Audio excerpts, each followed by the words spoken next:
Well, today we're going to be performing a Deuk laser disc repair cervical. That means on somebody's neck for herniated discs. And today we're doing a 3-level Deuk laser disc repair.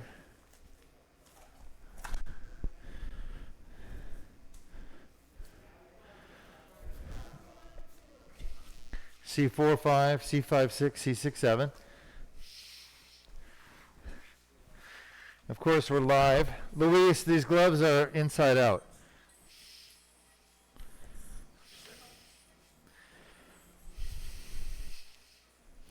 You understand which side's supposed to be outside? The shiny side is supposed to be on the outside.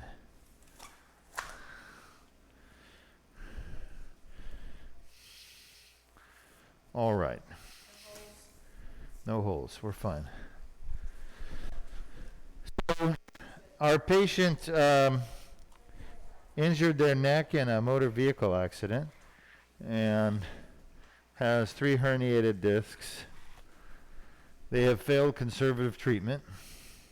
Their nerve roots are being compressed. Close the door. And let's scroll through. Their nerve roots and spinal cord are being compressed. The worst compression is at C5, 6, C6, 7. Other way. Stop. Back. They have herniations and compression at C4, 5, C5, 6, C6, 7. Thank you. So we talked about different surgeries that would be available for this patient, including laminectomies through the back with fusion, laminectomy without fusion, anterior cervical discectomy and fusion, artificial disc, and endoscopic Deuk laser disc repair. The least invasive of those surgeries would be the endoscopic Deuk laser disc repair. And that's what the patient chose.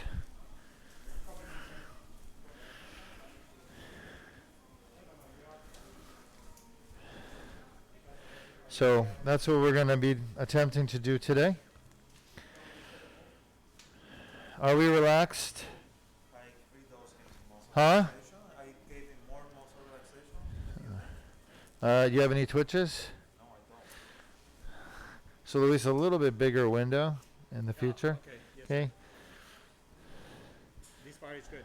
I think here the collarbone is fine. I would bring this up a little higher.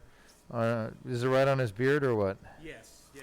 All right. It's over here, so we are covering that. Yeah, especially with the thicker necks, you want to make sure that you give me a big window. Yes, sir. All right, I need his neck in extension a little bit more. So we do all of our broadcasts from the operating room live. This way the audience has an opportunity to ask questions during the surgery as we go along and also kind of participate in the surgery.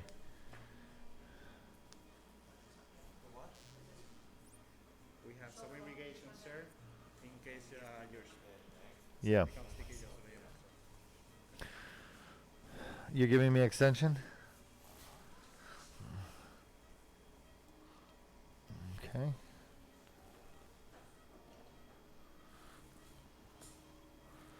Shot.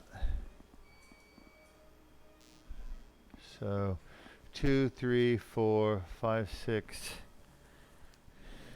Slightly north.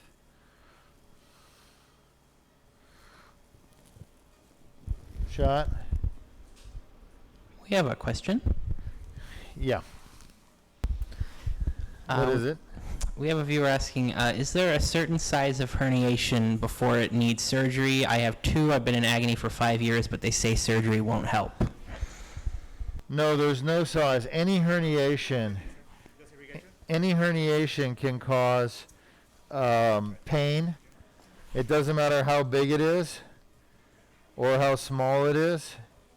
The size of the herniation has absolutely nothing to do with it.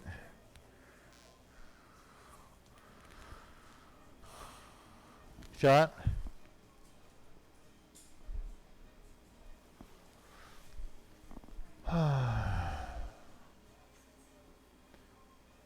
So a small disc bulge, medium, large, extra large, it doesn't matter.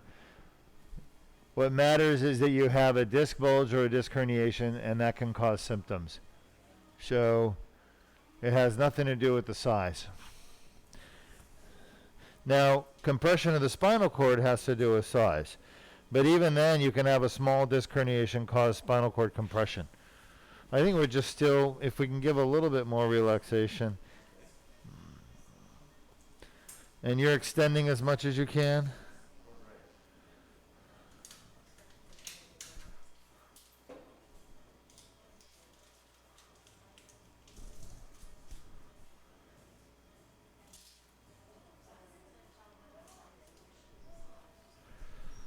Should I wait a minute?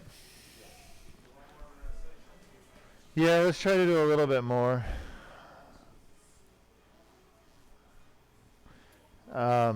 A lot of people mistakenly believe that the size of a disc herniation determines the amount of pain or symptoms they have. It's completely false.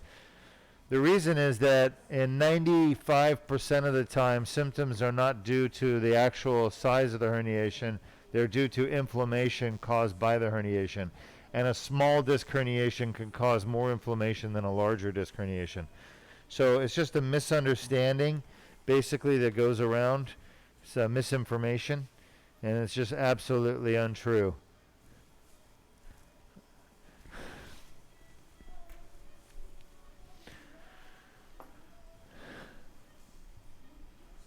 We said the large herniation, the biggest one is at 5'6". 2, 3, 4, 5, 6, 7. 2, 3, 4, 5, 6, 7. So we use an X-ray. Let me know when you think he's ready. And go ahead and give me some more extension if you could. We use an X-ray machine to localize to the proper level. There are, as you can see, 1, 2, 3, 4, 5, really 6 discs in the neck. And of those 6 discs, the top one never gets affected. That's the C23 disc. And the bottom one rarely gets affected. That's C67.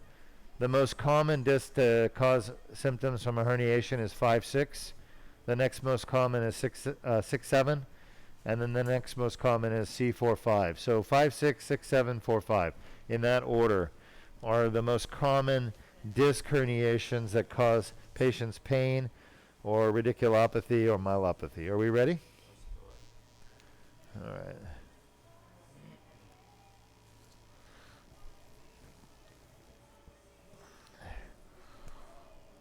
Shot.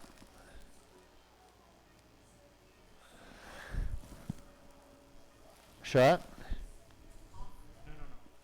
2, 3, 4, 5, 6.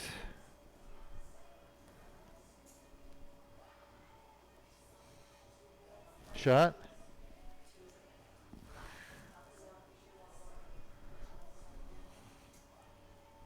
Shot.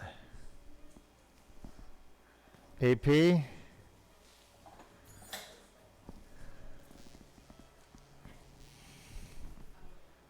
Quick. That looks good. Back to a lateral. Back to a lateral.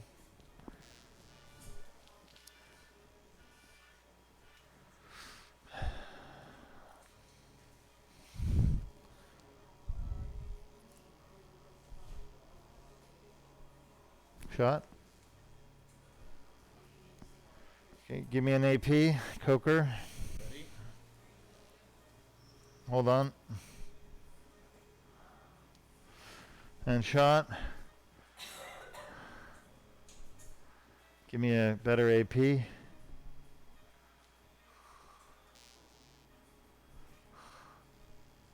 That's it right there. Yes, sir.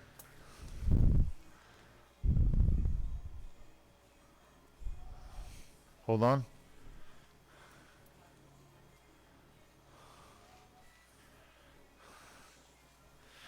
Shot. And lateral.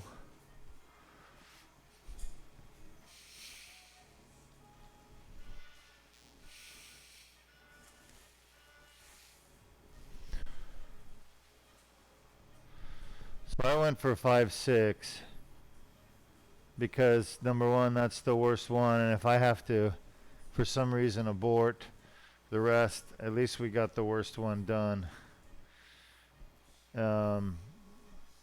That's kind of my thinking. So,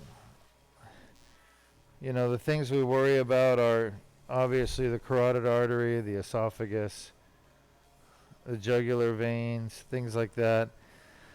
It's normal to have a little bit of bleeding, but not a lot. So we're going to keep an eye on this. We haven't given any local yet. Well, let me have some local.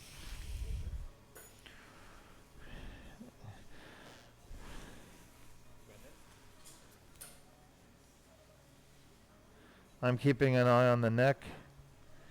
And by the way, these surgical videos are for educational purposes. And that's why we broadcast these surgeries. So we can teach the public, other healthcare providers about this procedure, how to do it. So as I talk through these surgeries, I'm talking to both healthcare providers and the general public. So the information I give you will be useful to different people for different reasons. I'm trying to give as much of my experience here as I can so people can learn from it. So right now I feel pretty good about our localization. You can see C2 at the top, then 3, 4, 5, 6. We're at C5, 6. And the only thing I'm concerned about and have to make sure is that we haven't injured any significant blood vessels on the way down. There's no way to do surgery with zero bleeding. You're always going to get some, but different people have different amounts of bleeding depending on their anatomy and what veins I may have gone through during the surgery. You can't see veins through the skin. You can't see the deep veins, so you're always going to have some veins that are going to be compromised. The question is, are you compromising a significant vein or a significant artery? And that's what I have to determine. Right now I have the neck is still very supple. There's no hematoma. To me, this is just a little bit of surface bleeding. I'm giving the local injection a chance to work. We have some epinephrine in there. I'm going to go ahead and make, I'm going to start with the discogram and keep an eye on this. So let's go ahead and do our discogram.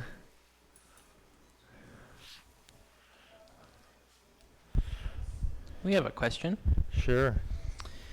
We have a viewer who says, I have a pinched nerve in my neck Shot. and sway back at L4, L5, L6. Is it possible to have that fixed without major surgery?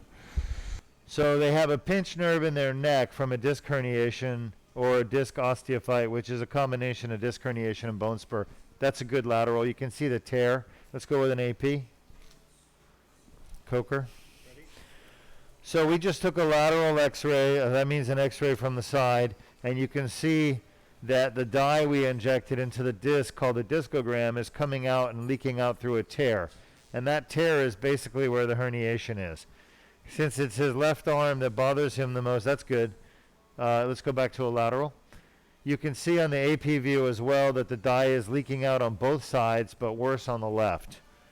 The nice thing about the Deuk laser disc repair surgery is that we're able to treat both foramen through a single incision. You want to put more?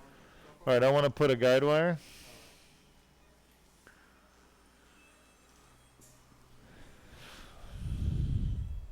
So yes, we can fix your herniated disc in your neck without major surgery, without an artificial disc, or without a discectomy infusion. Okay, that's pretty much what most other surgeons know how to do, is a discectomy infusion. But I would strongly recommend you consider the endoscopic surgery as an alternative. How's our blood pressure? Good? So maybe we can bring it down a little bit more. Actually, right now where it is fine while we do this part, and then we'll bring it down. Give me a lateral.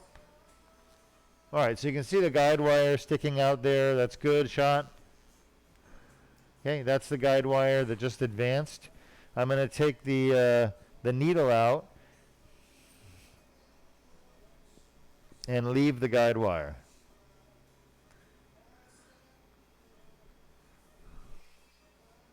Again, the neck is supple. You would like more local, sir? Nope. Well, I'll tell you if I want more local. The neck is supple. I don't feel any hematoma, which is good. But I'm going to wait a few minutes just to make sure. So if you get a hematoma developing, then you have to stop. You have to abort the surgery. That means that you've injured a big enough vessel that you need to stop and just apply pressure, and you're going to have to abort so you don't risk hurting the patient. So the things that you can do that would hurt the patient with this kind of surgery, and I'm talking to the people out there, the general public, as well as the doctors and nurses and surgeons, is obviously for those surgeons who do cervical spine surgery, which is mostly neurosurgeons, which is what I am. You can injure the carotid artery, the internal jugular vein. You can injure the spinal cord, the esophagus, trachea, or some type of a nerve that's significant, like the recurrent laryngeal nerve or the sympathetic chain. But aside from that, small veins are not usually a problem. We are always cutting them in surgery. There's no way to do surgery without cutting some veins. So injuring a small vein is not an issue. You just apply pressure and it goes away at the end of the case. I don't feel any hematoma. This feels really supple. He does have a thick neck, you know. That thick neck makes the surgery harder. There's no doubt about it. It makes the surgery harder. And the surgeon has to figure out, is this possible or not? And I got to tell you, if the neck is too thick, I can't do the surgery. I'm not going to risk harming the patient. The risk goes up too high. So I would just say no. You're not a good candidate for endoscopic surgery if your neck is too thick and too muscular. You just have to have an open surgery. Okay? In this patient's case, he has a thicker neck, but I feel that we've accessed the disc safely. I don't feel any hematoma. His trachea is moving. It looks good. We're going to go ahead and get started. We're not out of the woods yet, but right now everything is progressing nicely for him. I know I make these surgeries look easy, but they really are not. And these surgeries do have risk, folks. They do have risks. They're not riskless surgery just because there's a little bit of blood. It's the same thing as that whole concept of how big your herniation is should be related to how much pain you have. No, it's absolutely not true. You know, just because this is a small incision and just because we don't have a lot of bleeding doesn't mean this is a riskless surgery. This is a potentially a very, very risky surgery, and everybody knows that going in, that they could have a major complication, including stroke or death or paralysis. And just like any surgery on the spinal cord, you can have a spinal cord injury. All those things are possible, even with this surgery. And so people have to be willing to accept that chance that something bad and horrible will happen. And that just goes with every surgery. It doesn't matter what kind of surgery it is. Whether it's laser surgery like that I do. I've been doing this surgery now 13 years, okay? I was trained overseas, and at the time only the Koreans were doing this surgery. The South Koreans. They were leaders in the world. They pioneered it. But I did not like the way they were doing the surgery, because there were things they were doing that I didn't agree with that I thought could be done better. And that's why I changed what they taught me and made it better. And I've been very fortunate that we've had 0 complications to date in 13 years doing the surgery. 0. That's over 900 surgeries. All right, let's go with an AP. So right now we're at 2, 3, 4. We're at C5-6, which is the middle disc. And I'm happy with our lateral projection. The tip of the dilator that I put in is right at the front of the spine. And let's look at what it looks like on the AP. It's perfect. Yep, that's good. Go back to a lateral.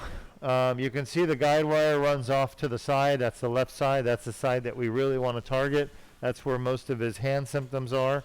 He's having numbness in his arm. He also has a shoulder injury, and the shoulder injury is causing him shoulder pain. Yeah, I got to push this through first. I don't use that though. All right, we're just going to go with a lateral shot. So this is going to be one of the more delicate parts of the surgery. Of course, there's a few spots in the surgery that are very, very, very risky. Shot. This is one of them.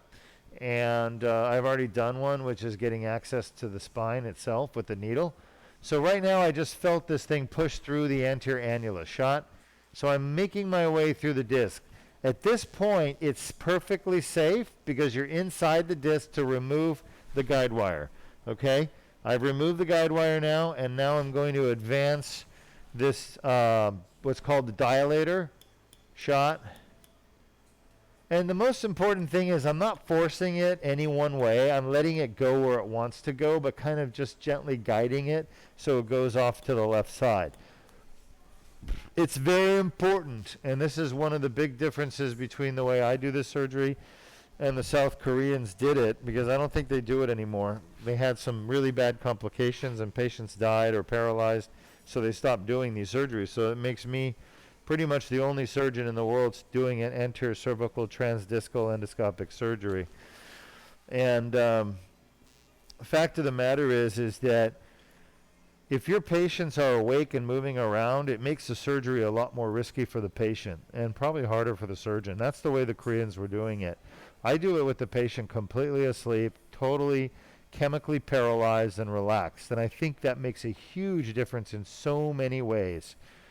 And that's the only way I would ever do it. Like I said, the Koreans were doing it with the patients awake, squirming around, no intubation, their airway was not secure. They were using propofol sedation and local, and they've had some really bad complications. And to me, it's just crazy to do it that way. This is a much safer way. Wouldn't you agree, Dr. Santiago? Absolutely. So, oh, yeah. It's already a hard enough surgery to do, then to add a moving patient with blood pressure fluctuations, airways unsecure, muscles are twitching and contracting and pushing your retractors and moving your needle. It's insane. So it's no wonder why they had complications, right? That's like trying to cross the Atlantic with a dinghy, you know. You don't do that. You know, it's just stupid. You know you're asking for trouble. Anyway, not that the Koreans are stupid. They're very intelligent. However, I don't know why they... you know, you got to understand something about these advances in surgical treatments and techniques, is that they're pioneered by individuals, not institutions, but individuals. And individuals sometimes make bad choices. I mean, they may make a lot of good choices and then they make a bad choice on certain things. So I'm an individual. I'm the one doing these surgeries. I'm the only one doing them. Shot in the United States, and one of the only ones in the world. I don't know of anyone else doing them currently. The point I'm trying to tell you is that you're relying on that individual to make good choices for you in a pioneering surgical technique. There's a lot of responsibility that comes with that. All right, are we rotated at all? I'm just trying to figure out why I'm having so much trouble to get to the back of the disc. It almost looks rotated there.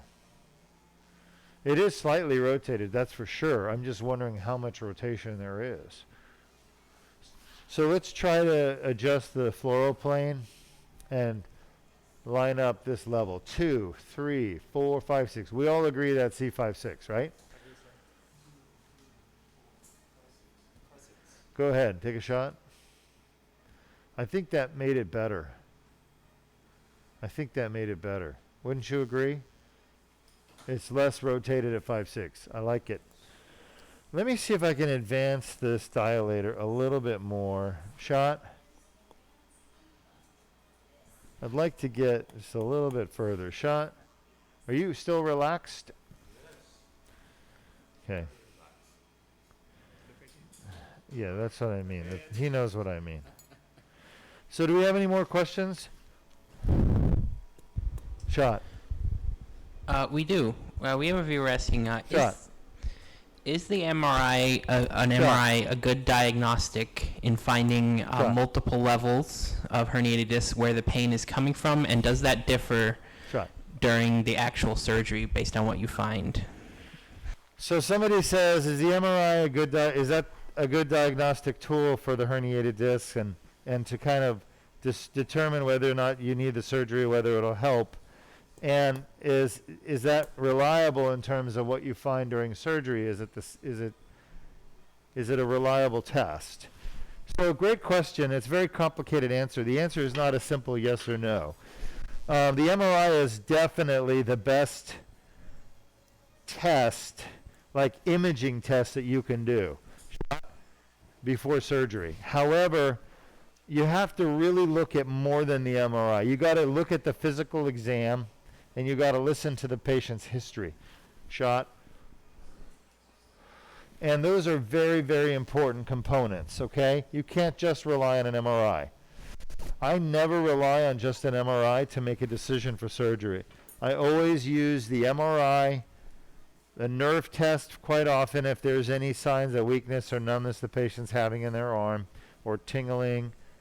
I want to know what the nerve test shows. And then, of course, the MRI, and then the physical exam. So I really have to use all three of those, plus the patient's history of like where the pain is. They have to show me with their finger exactly where it starts, where it goes. And by using that information from the MRI, the EMG, sometimes an X-ray, physical exam, and history, by using all those sources, I can figure out where their problem is. Now, sometimes I need to do what's called a discogram, which is another diagnostic test where I'll inject dye into disc herniations in the neck that I suspect are the cause of their symptoms. And a good discogram will actually rule in or rule out a disc to be symptomatic if it's done properly. However, I can tell you, most doctors don't know how to do proper discograms. There's only a few places in the world that do. And we do them properly here at Deuk Spine. As far as what do I find during surgery? For the most part, yeah, I mean, when I use the MRI, the history and physical primarily, and I go in and do surgery, I have great results because the MRI is actually a very good guide as to where the problem is. But I will tell you this, I need irrigation.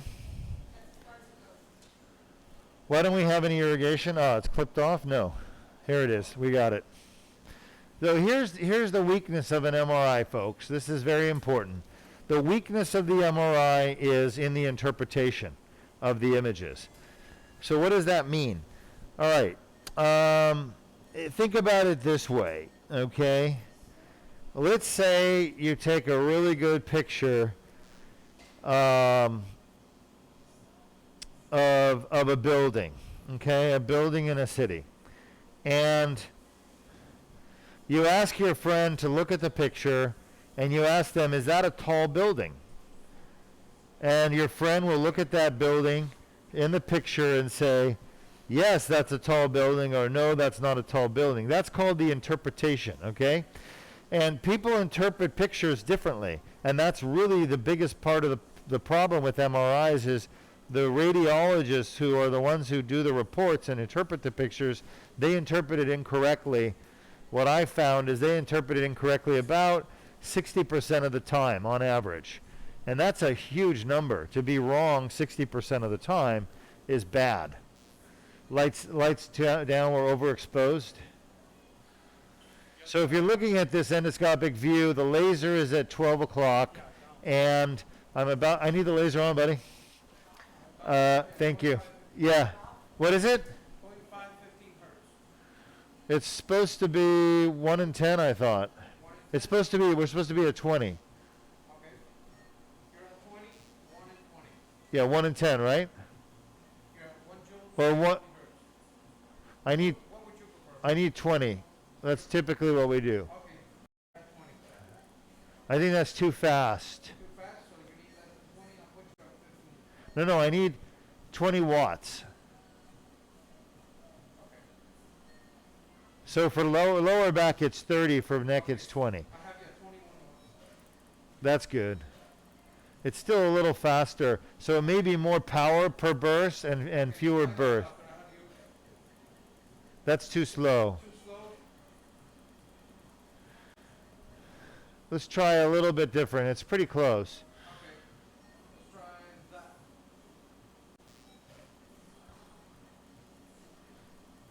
That's probably okay. Thank you. You're welcome. It's certainly workable. I'll let you know if there's a problem.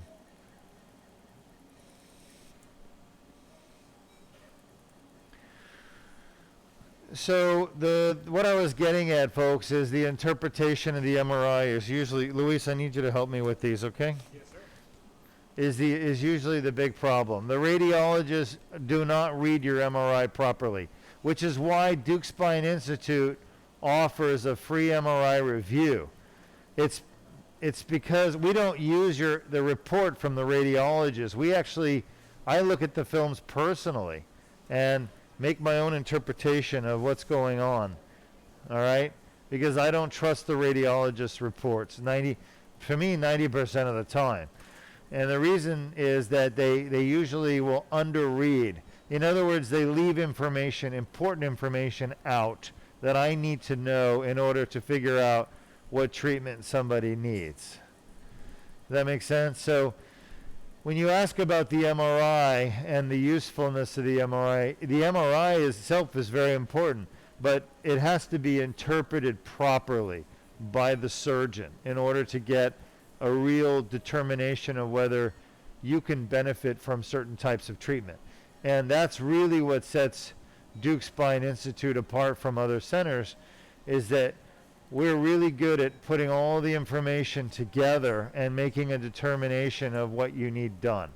And I can't overemphasize how important that is, because that's probably the most important thing in healing patients with injuries to discs. The most important thing is to make the right diagnosis. That way you get the right treatment, okay? So there's lots and lots of treatments being done around the world for herniated discs that are not right. They're incorrect treatments. They're improper treatments. They don't work. They're not going to work. And yet doctors do it not because they know it's not going to work. Many of them don't know that it won't work. They just don't know the proper way to treat people. And a lot of doctors, unfortunately, about 90% of them, they rely on the radiologist's interpretation of the films, which means that they're using the wrong interpretation. And many of them just aren't trained properly. They don't have the experience, they don't have the equipment, they don't have the knowledge in order to fix people's back and neck problems. So it really takes someone who is exceptionally good. And I can tell you, of all the people that take care of spines out there, including neurosurgeons, orthopedic surgeons, chiropractors, physical therapists, physiatrists, interventionalists, you take everybody that deals with spine problems in the world, and I would say that probably less than 5% of them know how to make the right diagnosis. That's less than 5%. So think about that. That means you have a 95% chance on average of going out and getting the wrong diagnosis made. Well, if you have the wrong diagnosis made, then how are you going to get the right treatment? Now, every different diagnosis requires a different treatment. That's the problem. If you've got cervical facet pain, which is pain coming from your facet joints in your neck, well, that's going to get better with a facet joint treatment and therapy. You need a medial branch block or a rhizotomy, and you need physiotherapy for the facet joints, okay? And that's the only way you're going to fix facet pain aside from a fusion. For example, discectomy like I'm doing now will not fix that kind of pain. You understand? It won't. This is a surgery on a disc. It won't fix a facet problem. And I talked to this patient, for example, before surgery, and I said, listen, there's a chance you're going to need your facet joints treated as well after the surgery, and for getting rid of some of your neck pain, okay? And they understand that, and they know. But I'm not treating a facet joint right here. I'm treating a disc problem. And the discs are a different kind of joint than the facets, okay? It's a completely different joint. But they're close to each other, and it's really hard to tell whether people's neck pain is coming from a disc problem or a facet problem on the physical exam. So what you really need is a diagnostic test called a medial branch block, and that's where the surgeon or the doctor goes in and does an injection of numbing medicine onto the medial branch of the dorsal ramus, and that's a nerve that goes to the facet joint. By blocking that nerve, you can make a determination that whether or not that that nerve is the cause, or that facet joint is the cause of the patient's pain. And that's a very important thing to do, okay? The other thing you have to know about these surgeries is there's no surgery available in the world that makes the disc look normal, okay? And all these surgeries, whether it's a fusion or an artificial disc, the disc never looks normal like it was when you were 18, or 16 years old, whatever. The point is that once you've injured your disc, it's always going to be abnormal looking on an MRI. That's why we can't use just the MRI to determine where someone's problem is. Because if you just use the MRI, you're going to be wrong about 90% of the time, okay? You have to really do a good physical exam and take a really good history. And a lot of times if there's nerve issues, you got to do a nerve test. And the reason is that there's a lot of people who have pinched nerves in their hand or in their elbow, and those pinched nerves can quite often cause symptoms that can mimic a pinched nerve in the neck, okay? And if you have a pinched nerve in your wrist or your elbow, well, fixing the neck is not going to work, even if you have a herniated disc in your neck.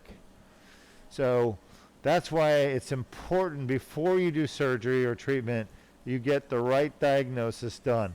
And at Deuk Spine, we do a lot of testing. We do a lot of diagnostic workup.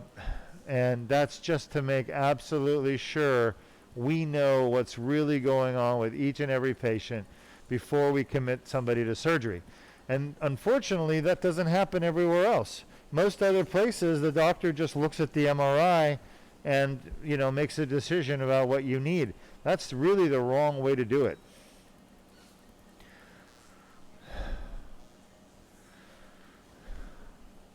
So what I can tell is there's a lot of scar tissue here. A lot of inflammation has been going on from this herniation. A lot. So that's how herniations cause symptoms and pain, by the way. This is a bone spur I'm removing right now. Look at the color. It's kind of an orangish golden color. That's a bone spur, and basically we're right on top of the patient's spinal cord, and I'm basically using the laser to remove layer after layer of herniation. And you can see the posterior ligament there, those white fibers right in the middle of the screen. They're running up and down. This is a bone spur, again, that I'm working on, and a little bit of herniation right here in the epidural space. And basically this is what's called a subligamentous herniation, the part that I'm working on right now. And that's the bone spur right there. So people say, oh, lasers can't remove bone spurs. Oh, they can. You better believe they can. I always tell people lasers are used to cut through steel. So I don't know what makes people think you can't use a laser to remove a bone spur. There's a lot, like I said, there's a lot of misinformation out there, which is one of the reasons why we do these live surgeries, is so people can see the truth with their own eyes. They don't need me to tell them the truth. They're going to see the truth. These, they say a picture paints 1,000 words. Well, what do you think a hour-and-a-half long video does? Right? It goes a long way to telling the truth. And that's all I want. I want people to know the truth. Safe for the next generation. Ooh, you got a lot of liquid. The suction is working. Okay, hold on a second. Take this. Yes, sir. Where is the sheet? Covering the fluoro. Was put in there, but so he's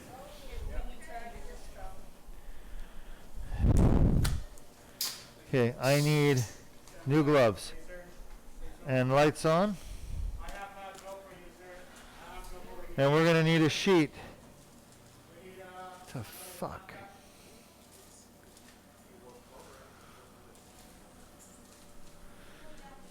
top sheet.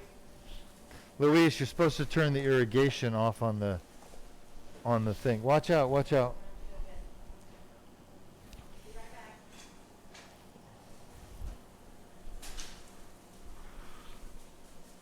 Where's the gloves?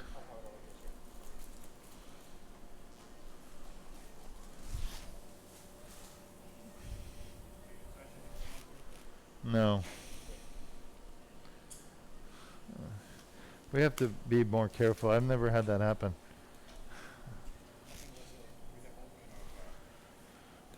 Oh, again, you know, I do the same movement every time.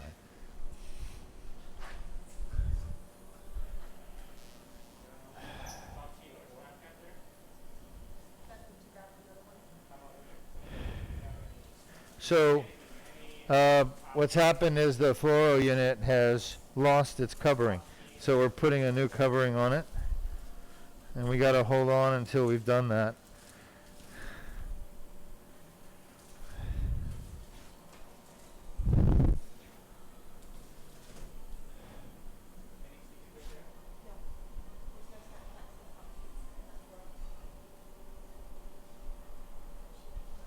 What's Continue with the IAB position or no? It's gonna be difficult for you. No, we have to have a lateral. What are you talking about? I know, but for now we can continue. Don't we have a fluoro drape we can put over this?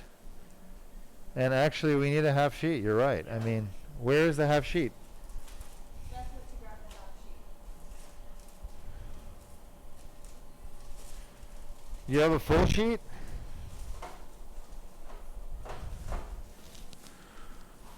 Luis, you're supposed to make sure this OR has everything it needs before cases. Yes, sir. This is not for being prepared.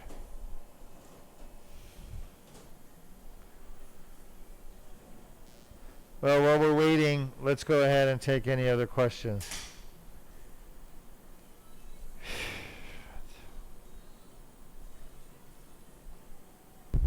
We have a viewer asking what the recovery time is for this surgery. The recovery for the Deuk laser disc repair you're watching is 1 hour. Patient will recover for 1 hour and be discharged home. They can't drive today, but they can drive a car tomorrow. They can go back to work tomorrow, the next day. So it's basically an hour of recovery and then go home and sleep. Next day, go back to pretty much normal activities. There are some restrictions, and those are lifting restrictions. No, that's not going to work because this is contaminated here. It's got to be a drape covering the whole thing. You have a top sheet there or half drape, please? That'll help. Watch your hand right here. Yep. Let me have it, please. I'm going to need some snaps or something. We have another question. What? We have another question. I don't care if that's sticky part or not.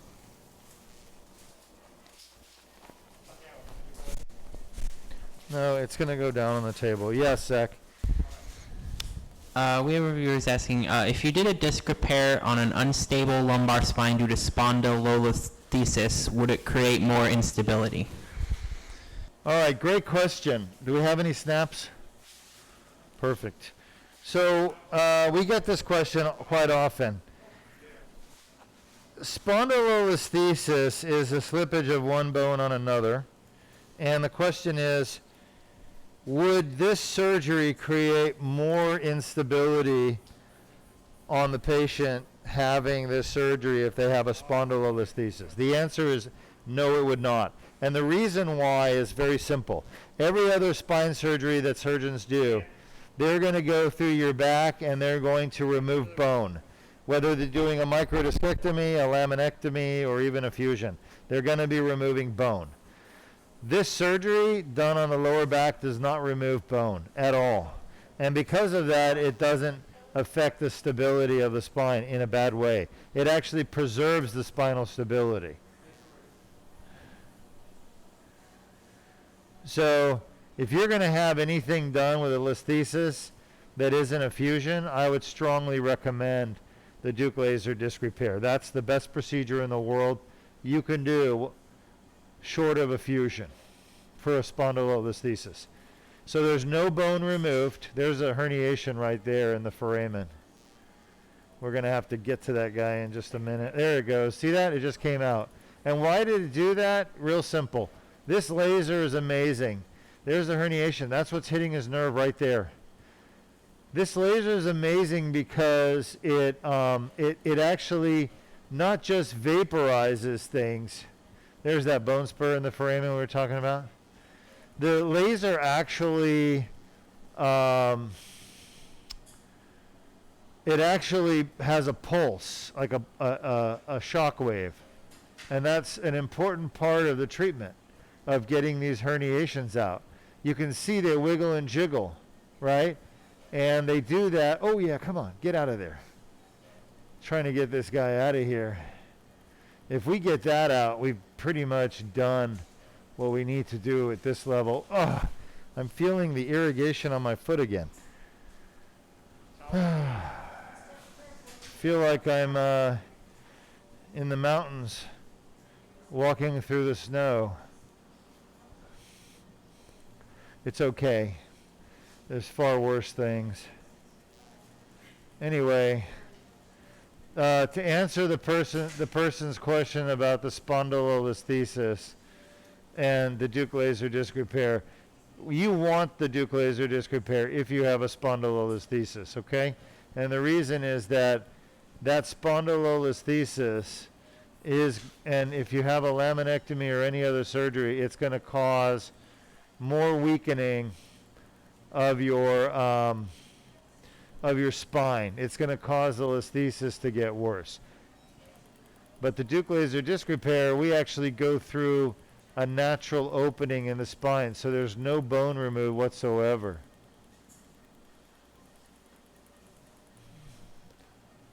Okay, there's some of the disc right there towards the midline. And you can see we're doing a pretty good job here of getting that foramen decompressed.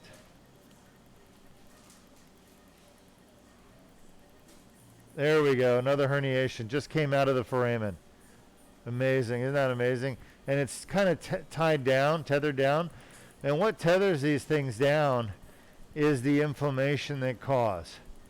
So they're very pro-inflammatory. They make inflammation happen. Inflammation is where you get your pain from, folks. So this piece of disc right here that was out there in the foramen sitting on the nerve, yeah, it can compress the nerve root and cause some weakness. But the pain that people get in their arm or leg comes from inflammation. And that inflammation comes from this herniation just sitting on top of the nerve root, causing chronic inflammation. And that inflammation spreads from the disc herniation over to the nerve root and causes what's called a radiculitis, which is where people get pain shooting down their arm or like an ache in their arm, and it causes headaches in the neck. So some people get headaches in their neck, from their neck. And it's called the cervicogenic headache. Cervicogenic means it comes from the cervical spine. And this is just horrible right here. And we're right on the nerve root there. Gotten the free fragments out. I'm going to do a little bit more. Wonder if you can give me some inline traction.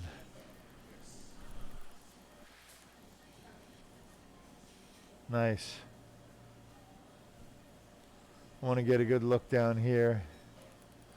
Again, this is a little ridge.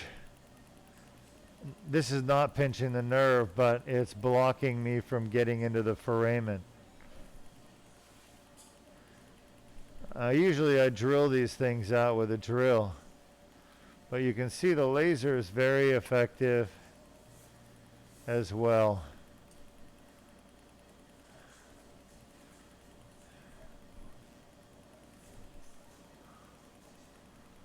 And for this patient, the primary problem are acute symptoms related to trauma. Now, it's funny. Luis, remind me someday if I'm going to redesign this scope system, Yes, sir.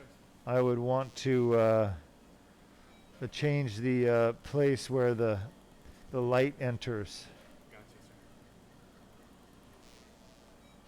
which I think, Maybe with some angle, right? right? Yeah. Huh? Say maybe All right, that's fine. maybe 45 degrees pointing to yourself, like this way, coming this way. Yeah, I think just pointing this way would be great rather than coming off straight. Yeah, I agree. Or adjustable. Yeah, That will be better.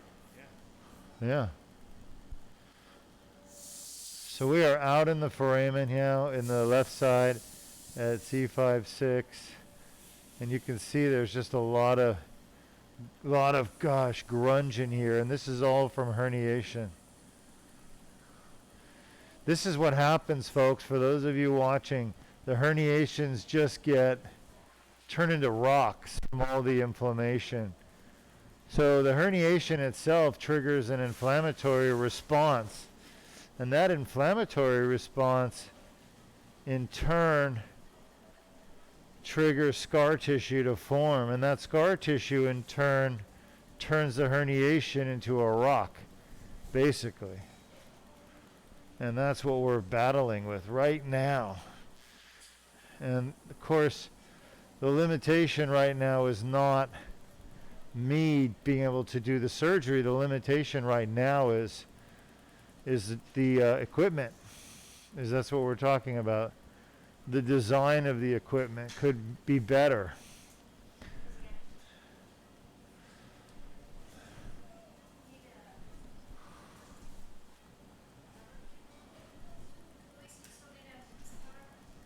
No, we're good. Thank you very much. Leave it over here, please. Yeah.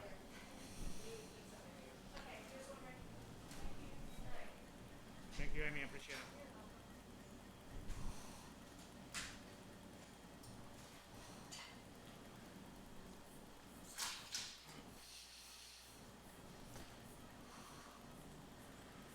All right.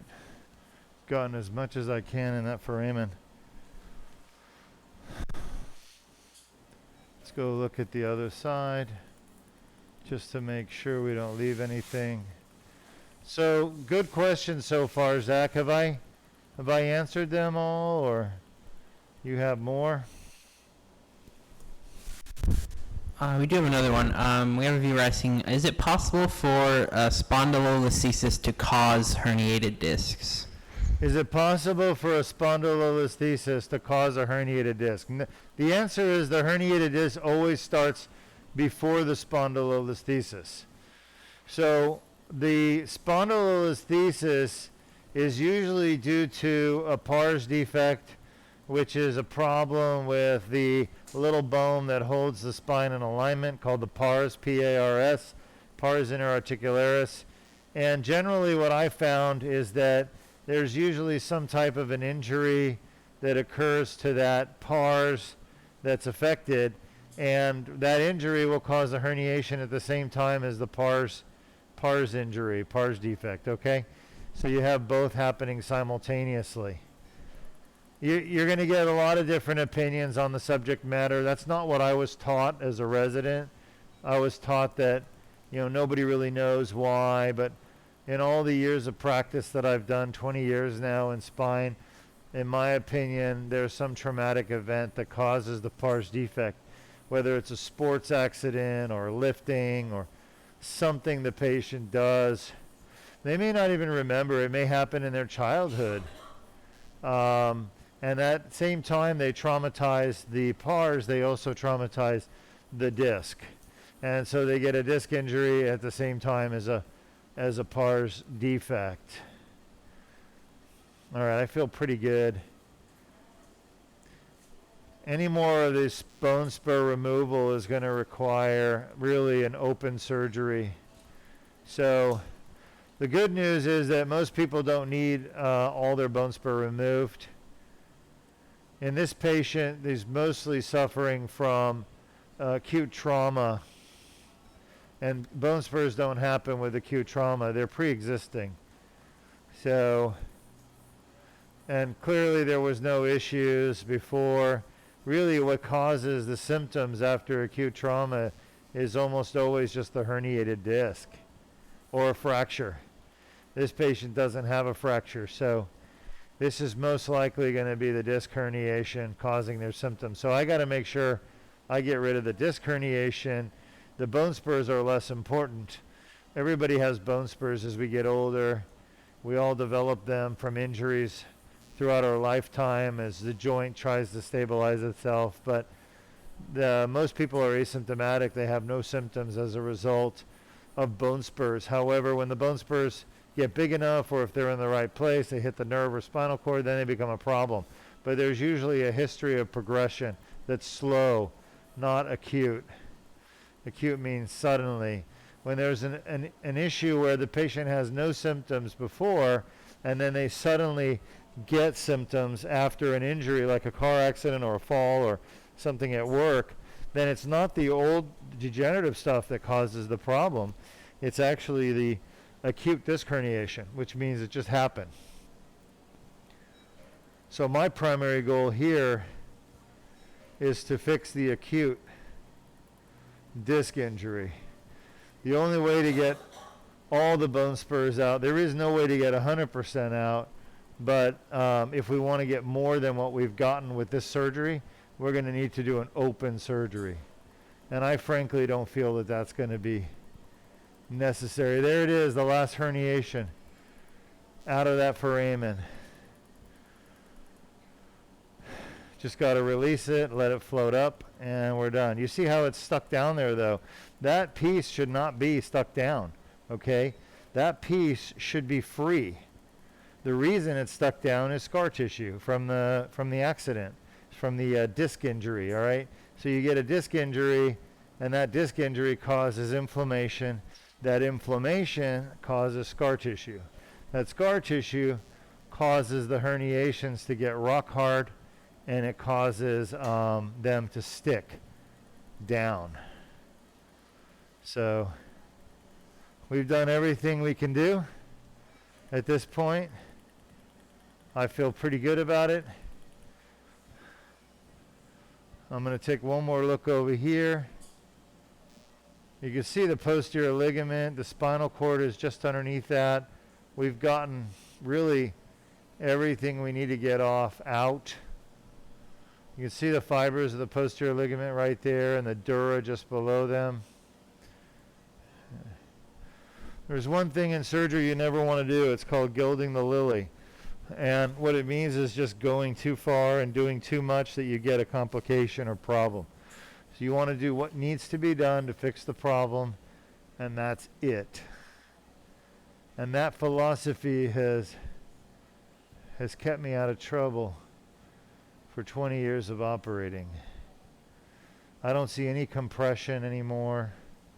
I think it looks great. Obviously, there's still some irregularity of the bone, which are bone spurs, but all that predates Lights on, please. any kind of acute injury. All right, good. Happy with that. Did a good job. The foramen's open.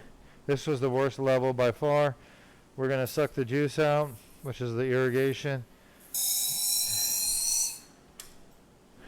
Put a little medicine to reduce some inflammation in there. And we're going to move on to the next level. Now the next level I'm going to try to do is C6-7.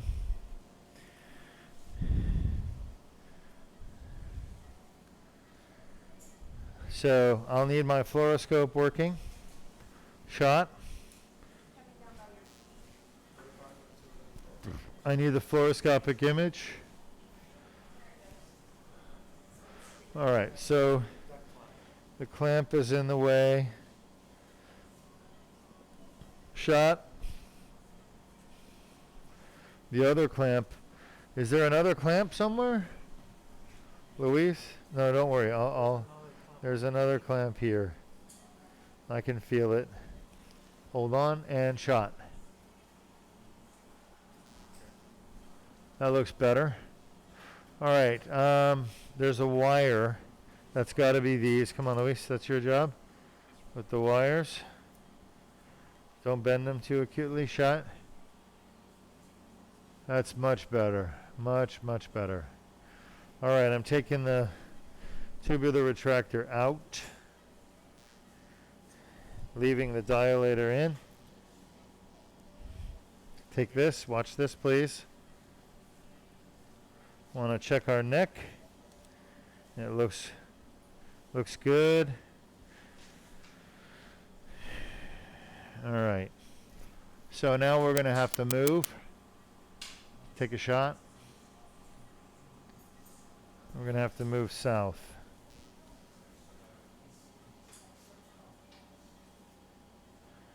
Or at least try.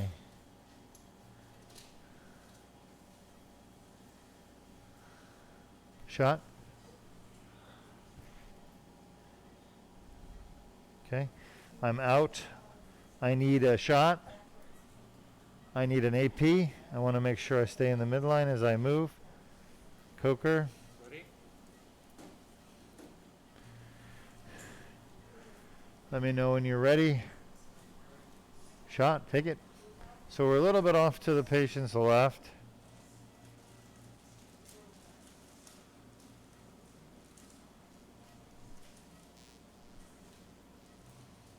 Let's see. Shot. There's a little correction. Now back to a lateral.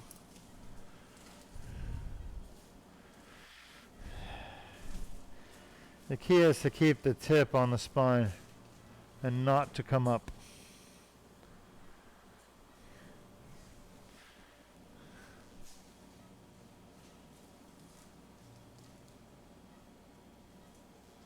Shot.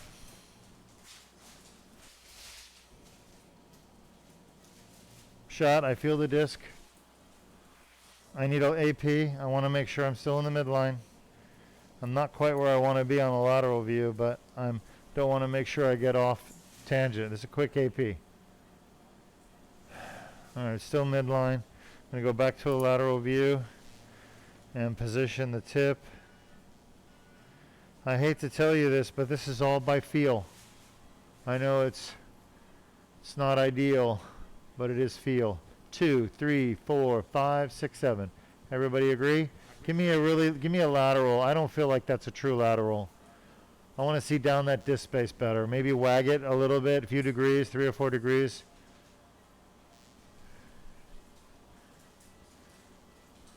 Oh, that's better. That's definitely better. All right. Now, before I go into the disc, I want to get one more AP. So I like my lateral view. I'm sitting right on the annulus. I can feel it with my fingers through the instrument. This is what makes this surgery so hard, folks. Honestly, the hardest part of the whole surgery. That's why not just anyone can do this surgery. Lateral, I don't care how smart you are. This is the hardest part of the surgery. You got to feel the instrument. You got to feel through the instrument. It literally has to be part of your body. And that just takes experience. Mallet.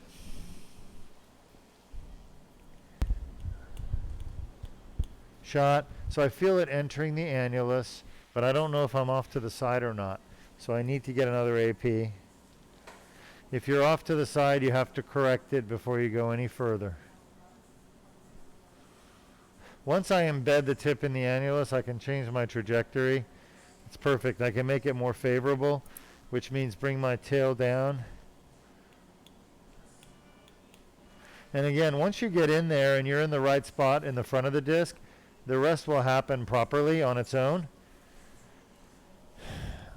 And you know, again, I've done now 900 of these surgeries, and you learn that there's an old saying, bend like the reed in the wind. Don't try to force anything. It's either going to happen through natural planes or it's not. Shot. And it's your goal is to use the body to help guide you to the right place. Shot. If that makes sense. You have to. That's what every surgeon, every good surgeon does, is we use the natural planes of the body. So you can see the tear in the back of the disc. It looks like a little squiggly line. And I got to advance this first, Luis. Mallet. Shot. So you want to get your dilator to the tip, right where the herniation is. I need a shot. You got too much shoulder. You got to move more north, okay? You see you're overexposed. It's white. It means you're too far south. Your fluoro machine is literally, you don't want to go any further south. You want to go further north. Your fluoro machine is literally seeing the shoulders and going more radiation. There you go, okay? So you have to correct that by repositioning the fluoro.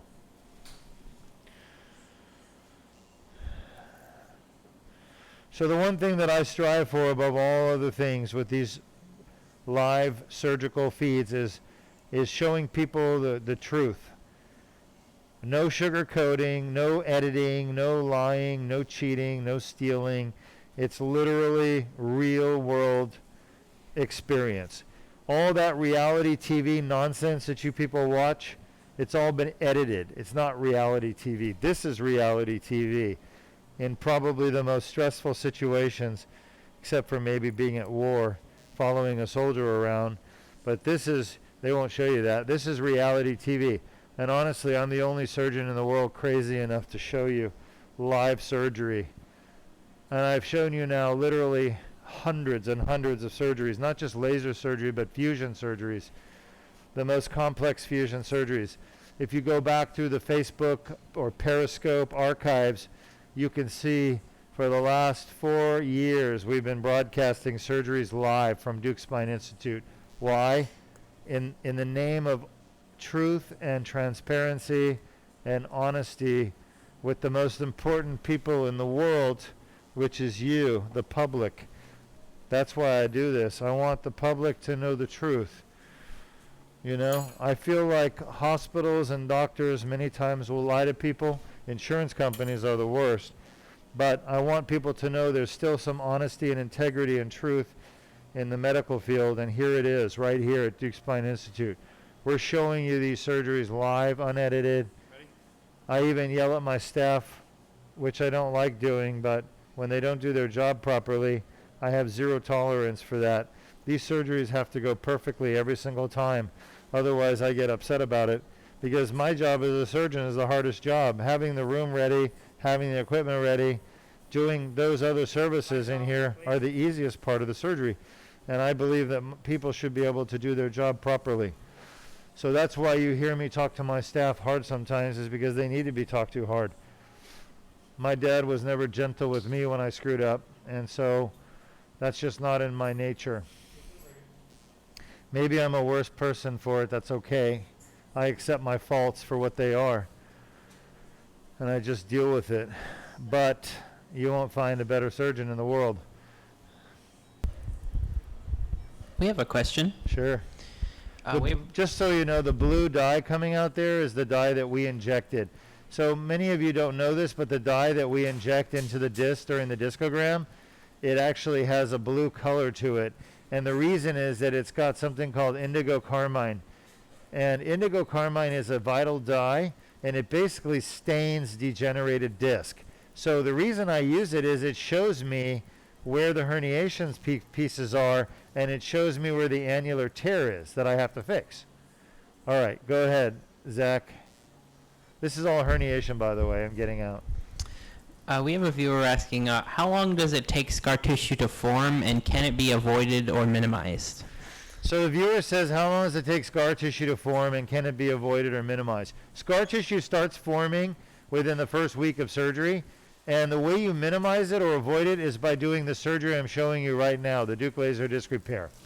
The scar tissue that we've been seeing so far was not created by a surgery, because this patient's never had surgery. The scar tissue we've been seeing so far is created by an injury to the disc. which cause the disc herniation to form. And anytime you get a disc herniation, whether you're lifting something too heavy or you know, playing football or rugby and you injure yourself, any of those reasons for having a disc herniation are going to cause scar tissue to form. Okay? They're going to cause scar tissue to form. So it's really important that you fix the problem sooner than later. You don't want that scar tissue.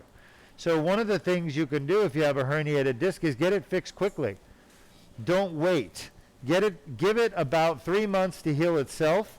If it's not healed in 3 months, then get it fixed. And the best surgery in the world that causes the least amount of scar tissue is the one that you're watching right now, the Deuk laser disc repair. Because we don't cut the skin open, we just do a tiny incision. We don't, you know, dissect through all the soft tissues and cause a lot of bleeding, which causes more scar tissue. We don't remove any of the bone to do a laminectomy. All that causes scar tissue. No, I need a fluoro shot. I need a fluoro shot and I need a fluoro feed.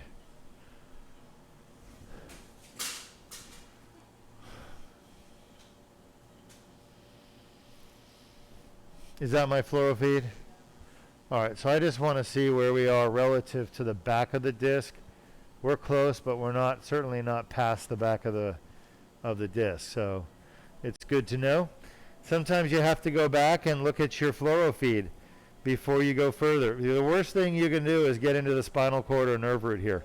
So you really want to make absolutely sure you know where you are.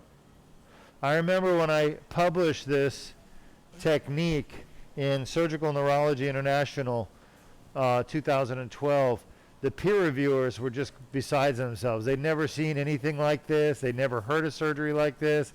They had no idea. They just thought, this is crazy. How could anyone do this? I mean, literally, it was like introducing to them a new treatment that they've never even heard of or seen anything like it before, because it is a pioneering technique. And that's what happens when you have a pioneering surgery, is that the reviewers, the surgeons, their peers, have no clue it can be done, and they've never seen it done, heard of it being done. So it's not like you're publishing on a technique that other people already do and they're familiar with, and it makes them scared. It makes people scared, and frankly, I don't blame them for being scared. If I was a reviewer and I saw a completely new surgical technique, I would be scared too. I would be very concerned. I would want to make sure that it's safe. And then, of course, after safe, I want to make sure it's effective. So the very first paper we published was a technique paper about safety. And that was back in 2012 on the Deuk laser disc repair.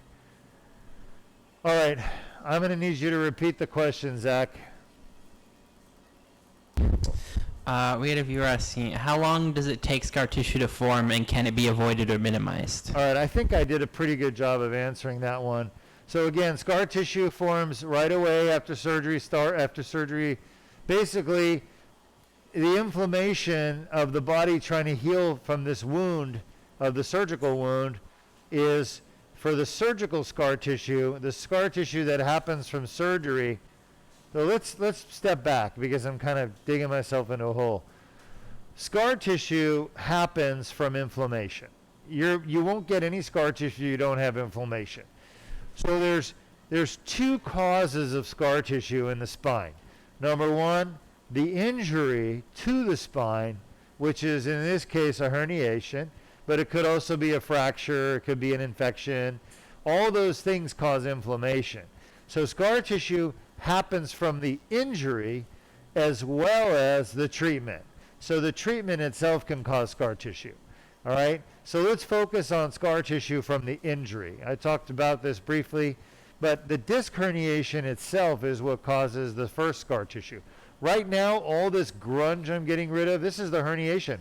But it's not a normal herniation. It's not soft and billowy like a normal disc is, like the nucleus should be.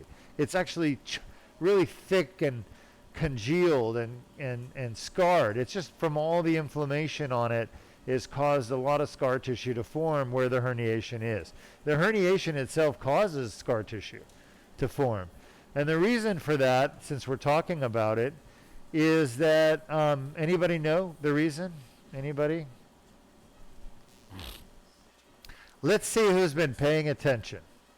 So I'm not going to talk about exactly right now the reason why a herniation causes scar tissue or inflammation, but let's just say I'm waiting for someone to tell me, because I've already answered this question in the past, and I'd like to see who's been paying attention and can remember. Maybe one of our top fans. And I'll come back to it. So then there's the scar tissue of the surgery itself, or the treatment, all right? Needle procedures. Can needle procedures cause scar tissue? The answer is yes, they can. And the way they cause scar tissue, for those of you who didn't know this, is trauma. They cause trauma. Now, the better your needle doctor is, the less trauma you're going to have during your needle procedure. The most scar tissue provoking thing that can happen in a needle procedure is an infection. So if your doctor gives you an infection during the needle procedure, you're going to get a lot of scar tissue. That's the worst. The second worst, which, by the way, infections are unlikely. At Deuk Spine Institute, we've never had an infection from a needle procedure in now, 12 years? 12 years of doing treatments. We do thousands and thousands of needle procedures a year, and we've never had an infection. That's important. Pay attention, because you don't want to go somewhere where you're going to get an infection, okay? That's the worst thing that could happen, get an infection in your spine, really bad. Really, really, really, really, really bad. Antibiotics, complications, pain and suffering the rest of your life. So I strongly advise you, very selective about where you get a needle procedure. Go ahead. So the one thing that causes the worst scar tissue from a needle procedure, like an epidural injection, a facet injection, any of the needle procedures, a nerve block, that's going to be an infection from your procedure. The second most scar tissue provoking complication from a needle procedure is bleeding. If the surgeon sticks a needle in your spine and gets a lot of bleeding, you're going to get more scar tissue because you have more inflammation from the blood clot. The blood clot itself is pro-inflammatory. It makes inflammation. So number one for needle procedures is infection. Number two is bleeding, hemorrhaging. So you really want to go somewhere and have your needle procedure done by a really good doctor. And Dr. Patel here at Deuk Spine is literally the best that I know in the world. He's worth the trip. He's absolutely worth it, because you don't want a complication like infection or bleeding during your procedure. And he's had zero of those in his entire career here of 12 years, I think, or 13 years now. So, all right, now the next cause of inflammation and scar tissue during surgery is going to be the surgeon and how he does your surgery or she does your surgery, okay? And if you have a lot of bone removal, like laminectomy and microdiscectomy, they're taking bone and joints out. You're going to get a lot of scar tissue from that. If you have a fusion done and the surgeon is not careful, you'll get a lot of scar tissue from the fusion, okay? So there's surgery probably produces the most risk of scar tissue for the spine, but the Deuk laser disc repair, the procedure you're watching right now, basically creates virtually no scar tissue. There's no bleeding. We haven't had a single infection in 13 years now that I've been doing this surgery. So without infections and without bleeding, you're not going to have scar tissue. All right? The skin itself is cut, and that's going to scar. Every single time your skin gets cut, it scars. But as far as scarring around the spine and the nerves, not going to happen. All right? Not going to happen. And it's the best surgery in the world, the Deuk laser disc repair, for preventing scar tissue during surgery. All right, so let's get back to what causes scar tissue to form from a disc herniation. Anybody know? Did we get an answer, Zach? We got one. They said infection causes scar tissue. All right. Well, so the question, or the thing we're talking about is if you get a herniated disc, which almost every human being alive has a herniated disc over the age of in their 30s or 40s, you're going to have a herniated disc, all right? So if you get a herniated disc, why do you get scar tissue? And the answer is not infection. The answer is because the nucleus pulposus, the part of the disc that herniates, the jelly, causes inflammation. And the reason it causes inflammation is that it's not considered normal by the body because it's hidden away in the center of the disc your whole life as a cushion, as a shock absorber. And the only way it comes out of there is when you get a herniation. So when your body sees it for the first time and goes, oh my God, what is that? Get it, attack it, destroy it. Because your inflammatory system doesn't treat things nicely. It is designed for one purpose, attack and destroy. That's it. So when your inflammatory system identifies the nucleus pulposus from the center of your disc and sees it in the outer annulus where there's blood supply, it suddenly goes into destroy mode, and it literally will spend years and years and years trying to remove that piece of disc herniation out of your body by dissolving it. Okay, and the problem is that it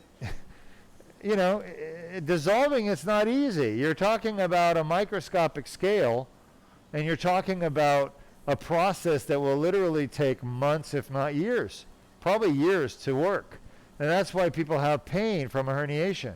They get pain because your body's inflammatory system is trying to dissolve away that piece of disc herniation. That's what causes the pain.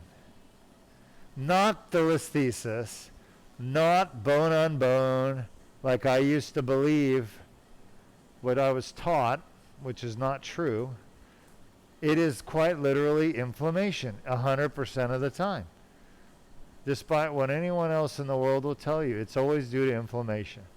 So question is why would there be inflammation with the disc herniation? And the answer is, and this isn't me by the way folks, I just put it all together, but there are researchers who have shown that nucleus pulposus is pro-inflammatory.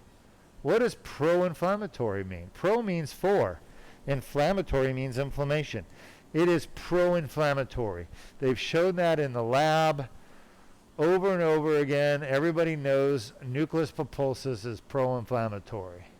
In other words, if I took a piece of your jelly from the center of your spinal disc and I put it somewhere in your body, it would cause inflammation wherever I put it, because your body's inflammatory system always sees it as abnormal and foreign, and anything they see as foreign, it attacks.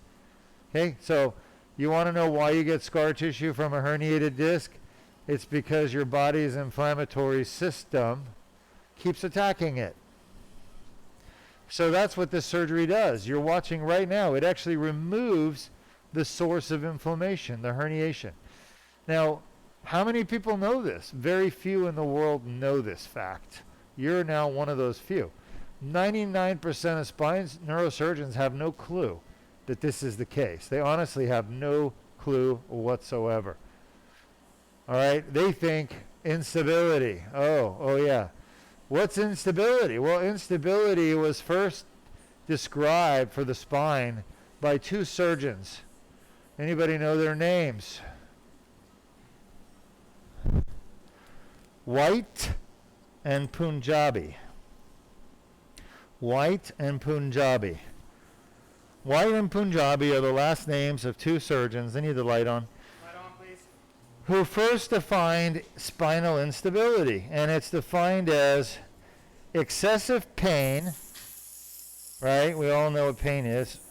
Or neurological dysfunction, which is problem with the nerves or spinal cord, as a result of normal physiological loads applied to the spine. So that means basically not trying to lift, like 1,000 pounds, but just lifting and bending and twisting normally Those normal daily physiological activities causing excessive pain. I'm going to need a fluoro shot. Let's get these wires out of the way. Luis, come on. Shot. I need the fluoro up here.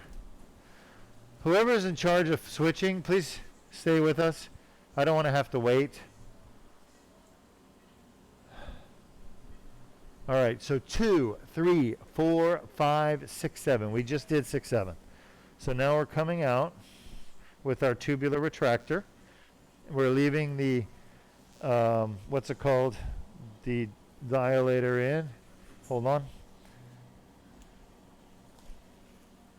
Shot. Okay, good.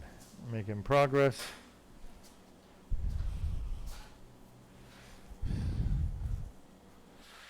So White and Punjabi, Raytech, first described spinal instability back in the 60s, I think. I don't know exactly when. Why don't we look it up, Zach, for our host, for our audience. They first described spinal instability, I think in the 60s maybe.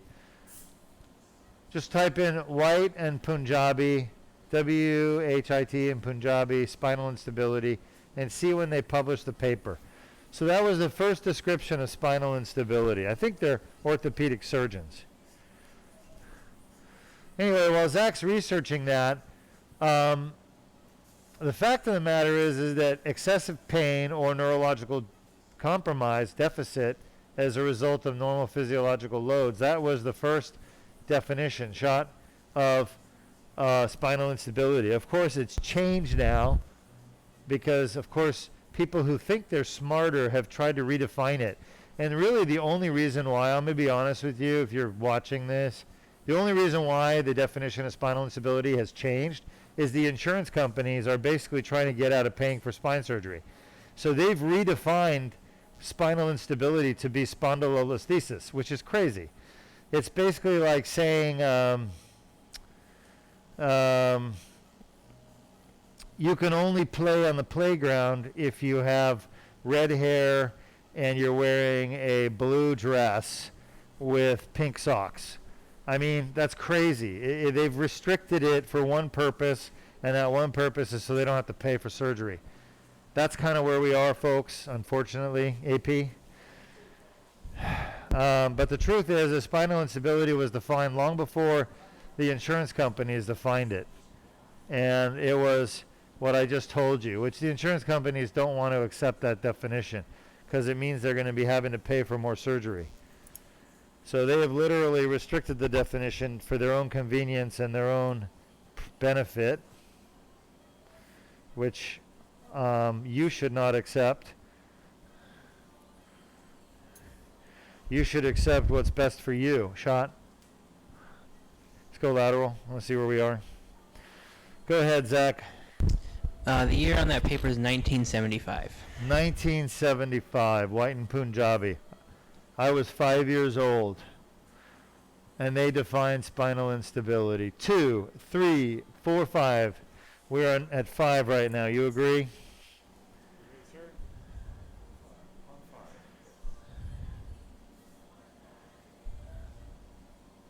Shot. Let's see where we are, AP.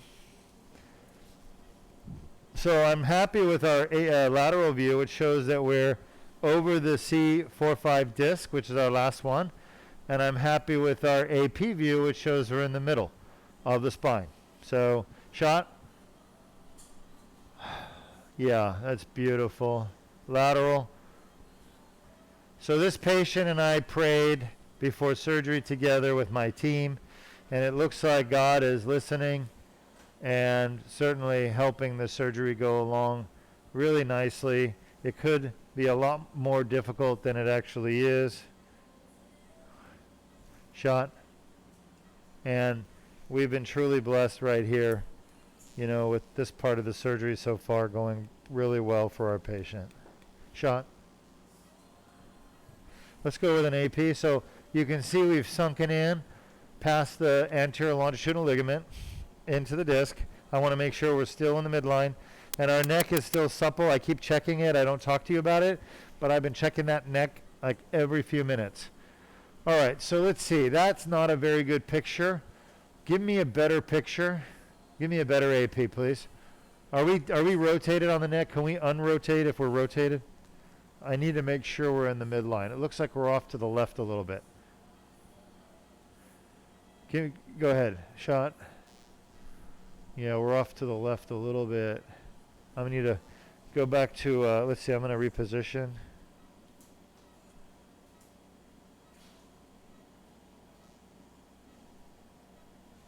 Shot.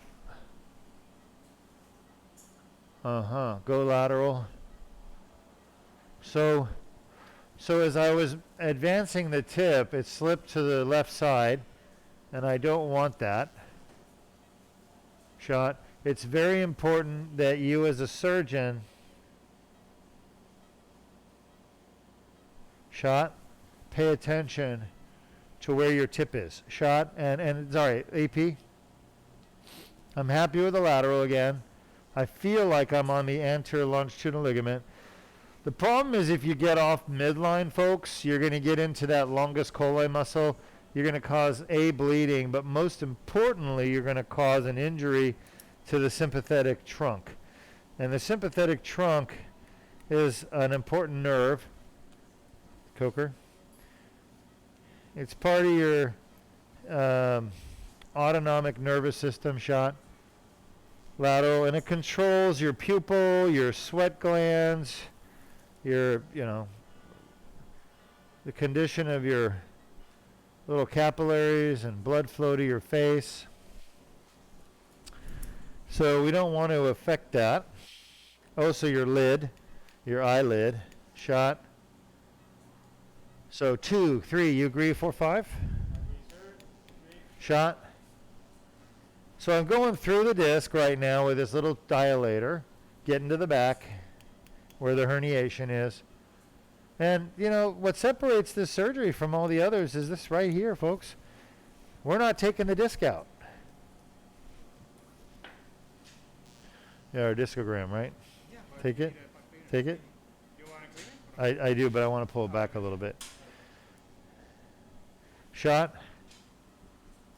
That's perfect. This right here is the genius of this surgery. Now, once again, I can't take credit. Shot. I did not come up with endoscopic spine surgery. Shot. I just modified these surgeries in a way that I thought the results would be better and safer, more effective and safer for the patient. And I've been very successful at performing these surgeries. You can see there's a tear in the back of the disc. There's a herniation. The dye is sitting over the herniation right there. So I just really perfected the technique, basically.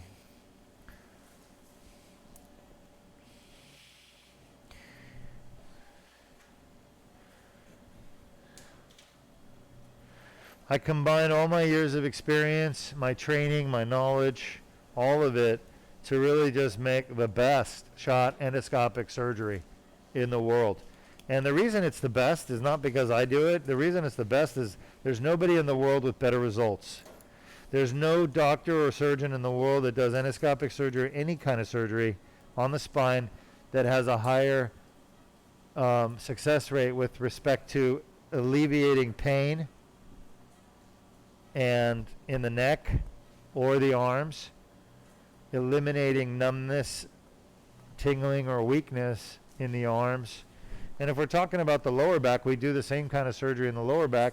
So getting rid of the back pain that comes from a herniated disc, or the leg symptoms coming from a herniated disc. So there's no surgery, no microdiscectomy, laminectomy, artificial disc. There's no surgery in the world that has as good results as the Deuk laser disc repair. 95% relief of preoperative symptoms and 0 complications.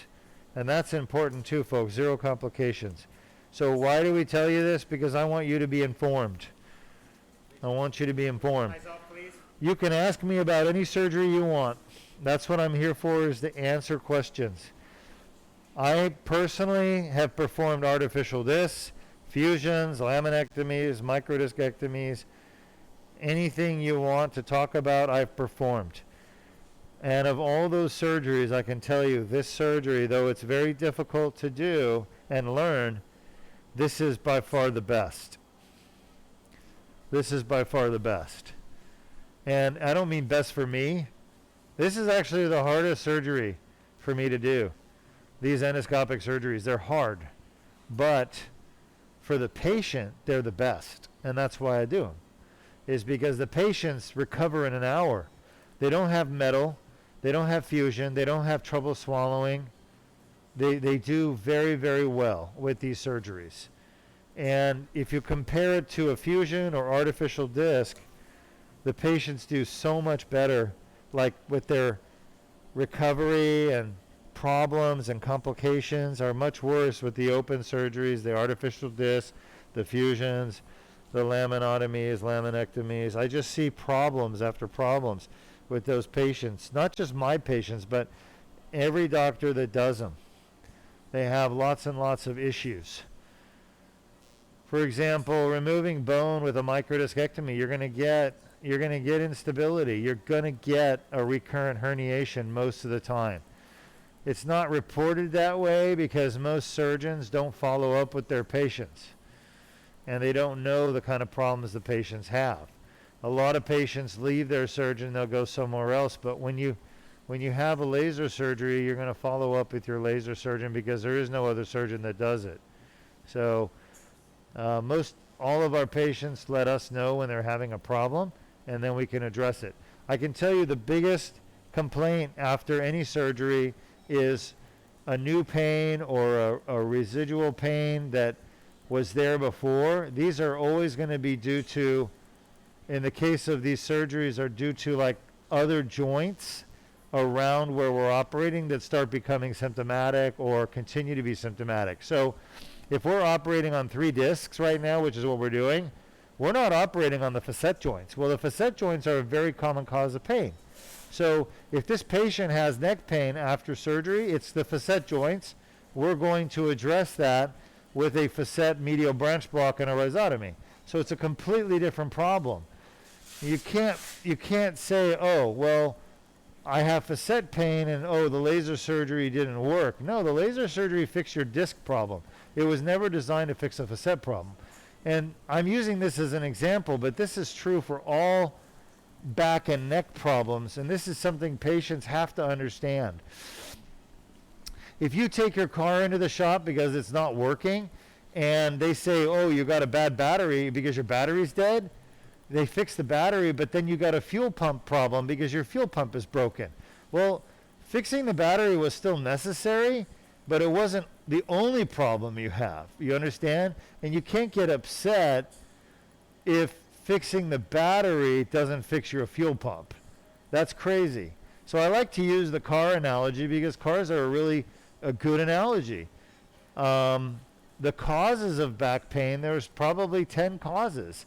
And if you fix one, you're not fixing all of them, you're fixing one. So sometimes people don't understand that. And they think, oh, I'm going in and having a surgery that's going to fix everything. No, not possible. What we do at Deuk Spine, which sets us apart, is we look for all your causes of pain. We try to fix the ones that don't require surgery first. All right, and that's why we recommend needle procedures, usually in therapy, for almost all of our patients. Because we want to fix the sacroiliitis, we want to fix the piriformis syndromes that people have before we do surgery, okay? But when a patient has a herniated disc problem and they have a pinched nerve or spinal cord, that has to be fixed first. So sometimes we fix a problem that is going to protect the patient from hurting their spinal cord or nerves, but it may not be addressing all the pain.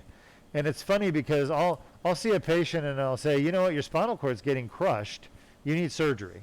And they'll say, you know, I don't have any pain though. Well, pain is not the only reason to do surgery, okay? And that's what a lot of people don't get. If your spinal cord's getting crushed by a herniated disc or bone spur, You need surgery whether or not you're having pain because you're going paralyzed.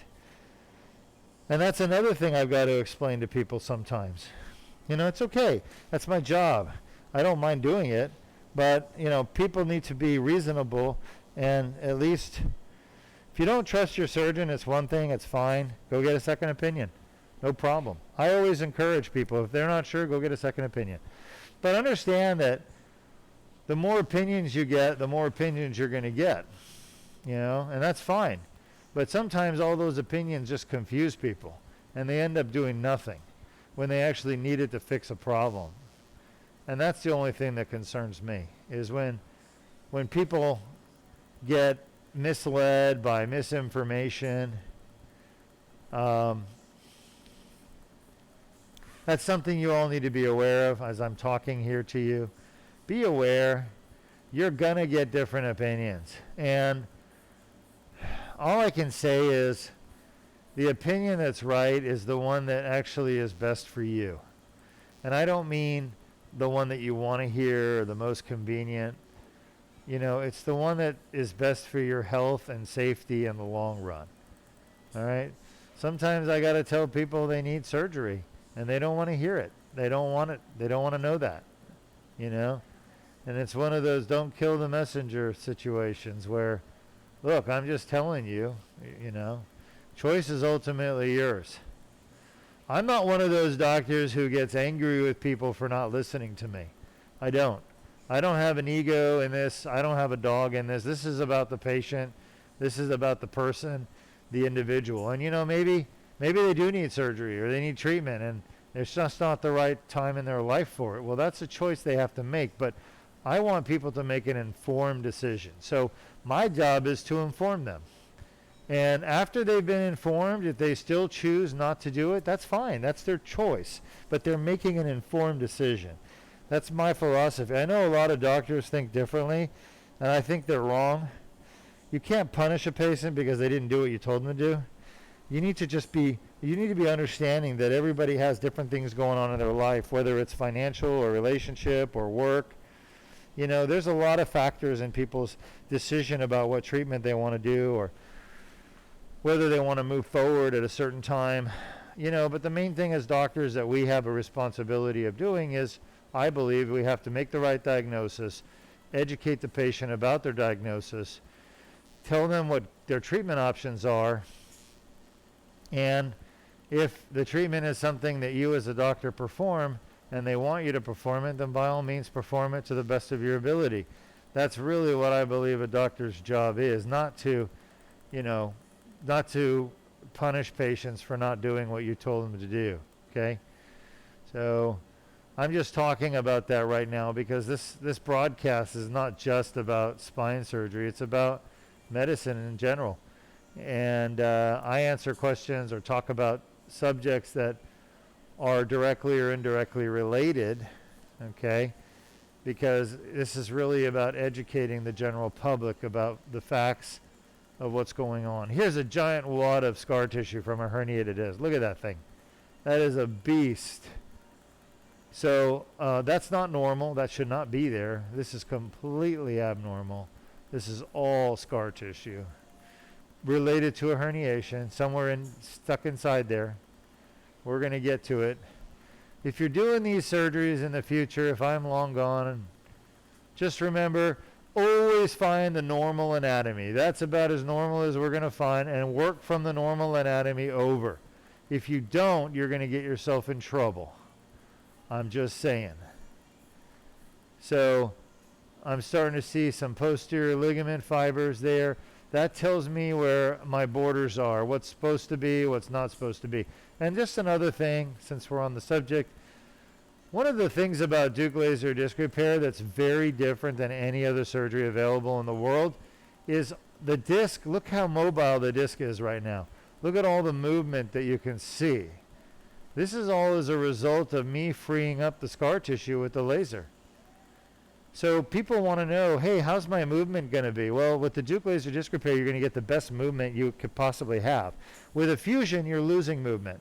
Okay, you're losing the movement, period, forever. The rest of your life, it's gone. With an artificial disc, many times those artificial discs, they just fuse on their own. They won't tell you that. The surgeons won't tell you that because, I don't know, they're just not being honest with you.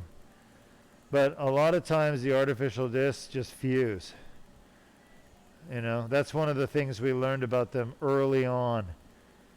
And I kind of grew up in the artificial disc era of the United States. Of course, in Europe, they were doing artificial discs long before the United States. And the reason is that all these big companies that make so much money doing surgery on people like you guys listening to this broadcast, they make billions of dollars on selling implants, but they test them all out over in Europe on, you know, people where the laws are not as strict, where the FDA, there is no FDA because it's Europe, right? Or Africa or India or somewhere. They use those populations as guinea pigs. Yeah, sorry. This broadcast can be brutal, but it's the truth. So once they have good results over there, notice what I said. Once they have good results over there, then they come here and they apply to the FDA and say, oh, we want to bring this device here and put it in patients. And the FDA says, well, do you have any safety data, any publications that show that it's safe? And they say, yeah, right here in Africa, we put it into 20 people and they survived. Or in India or wherever they're doing their experiments on. Now, I believe that progress is necessary, of course, and I'm not criticizing them necessarily for doing that. I just think that people have to be ethical about how they conduct these types of new procedures and quote unquote experiments. You know, they have to be honest and ethical. I mean, I'm not saying that they can't improve the quality of life overseas. They can, you know, for sure. I'll give you an example. I had a patient who was French. I talked about her before. She got into a car accident, had 2 herniated discs in her neck, and the surgeons treated her with bed rest for 6 months. And then she hadn't healed completely after 6 months. No surprise. I'm surprised she was even alive. But after 6 months of bed rest for a herniated disc, I mean, that's something I could fix in literally an hour, and that patient goes back to a normal life. Over there, they treated her with 6 months of bed rest. I mean, imagine you lose your job, you lose your life, just laying in bed for a herniated disc, which is so easy to fix. It's crazy to think that they would do that. So could these new devices improve people's quality of life overseas? Absolutely. And that's why I feel they're still a good option, as long as they're, you know, put in responsibly and with full disclosure and with competent surgeons that know what they're doing. You know, I think that's important. Yeah, Zach, you have a question? We do. We have a viewer who says, if you have no pain in the morning but pain increases as the day progresses, could that be caused by the nucleus pulposus due to inflammation, and if so, why? Yeah, great question. So one of our viewers says, hey, I don't get any pain in the morning, or somebody doesn't have pain in the morning, but I get pain at the end of the day or later on. Could that be, what's that due to? Well, first of all, it's due to potentially a list of different things. But at the top of my list would be muscle spasms.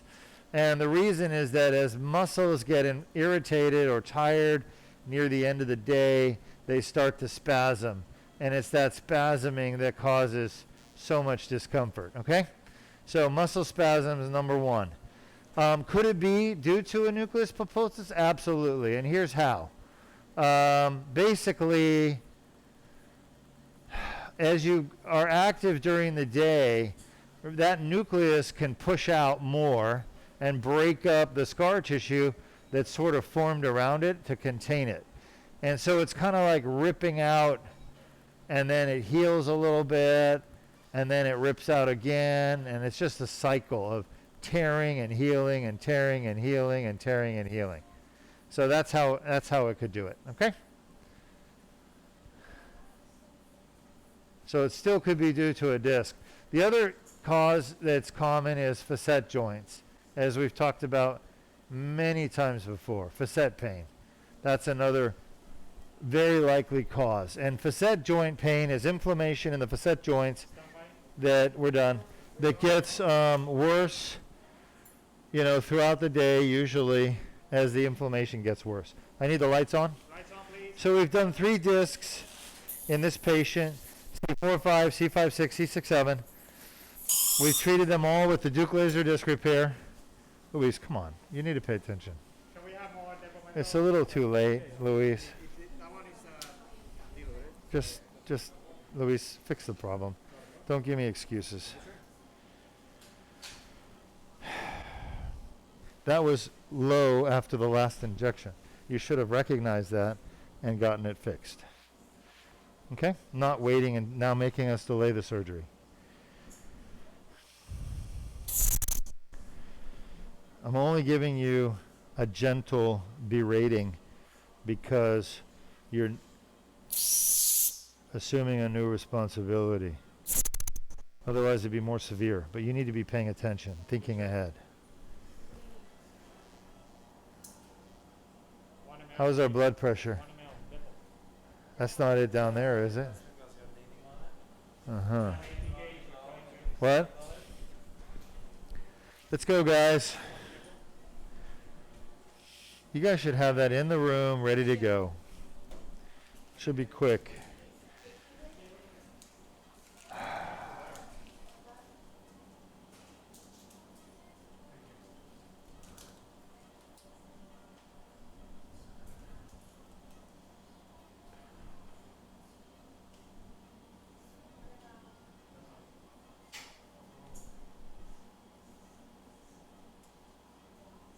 Anyway, if you got more questions, I'd be happy to answer them.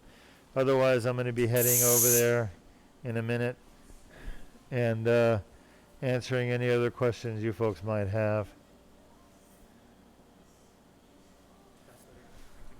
That was Depomedrol? Yes, sir. It seemed awfully liquidy.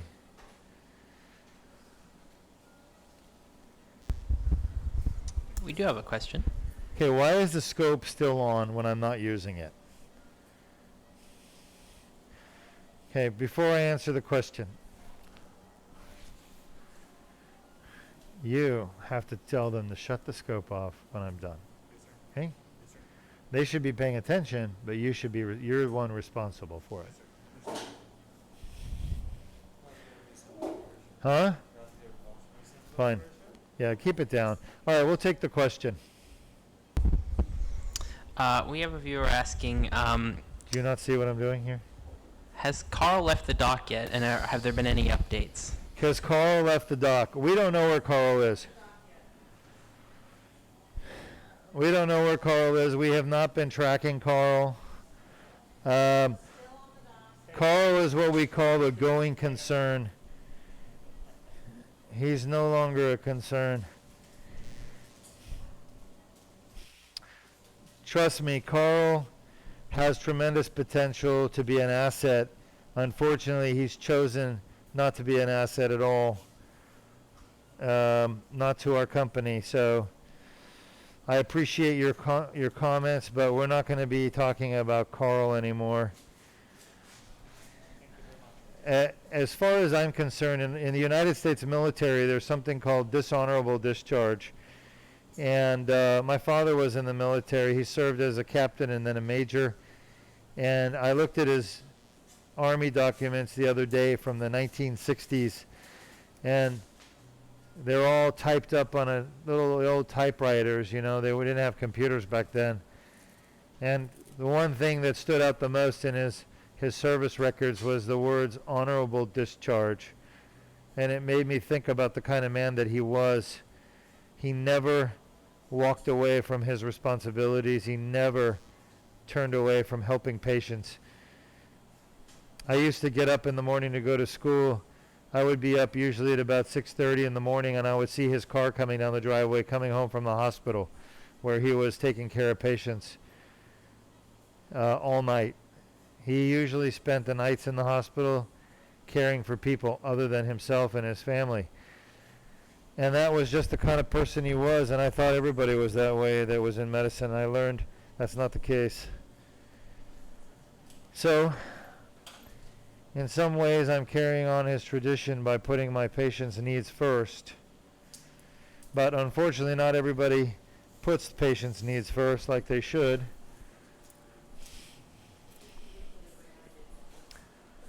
So, that's all I have to say about that.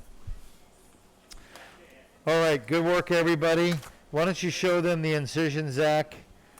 Luis, before you close that up, just show them the whole surgery, 3 disc herniations, and bone spurs that needed to be fixed were fixed with that small 4 millimeter incision, 4 millimeters. All right, good. Zach, you see it? We can see it. All right.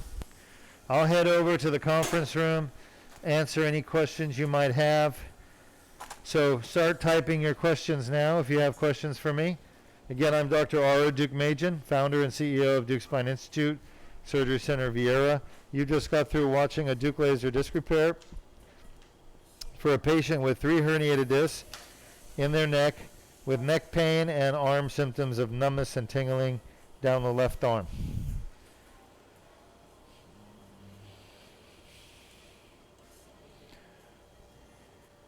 I'm going to call the EBL 5 mils.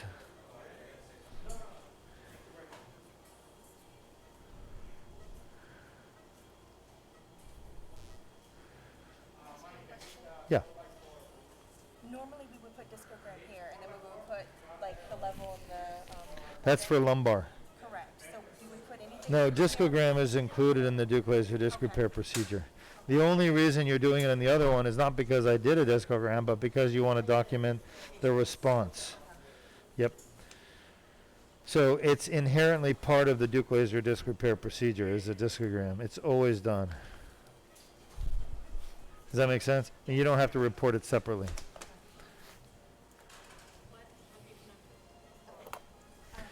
What is it?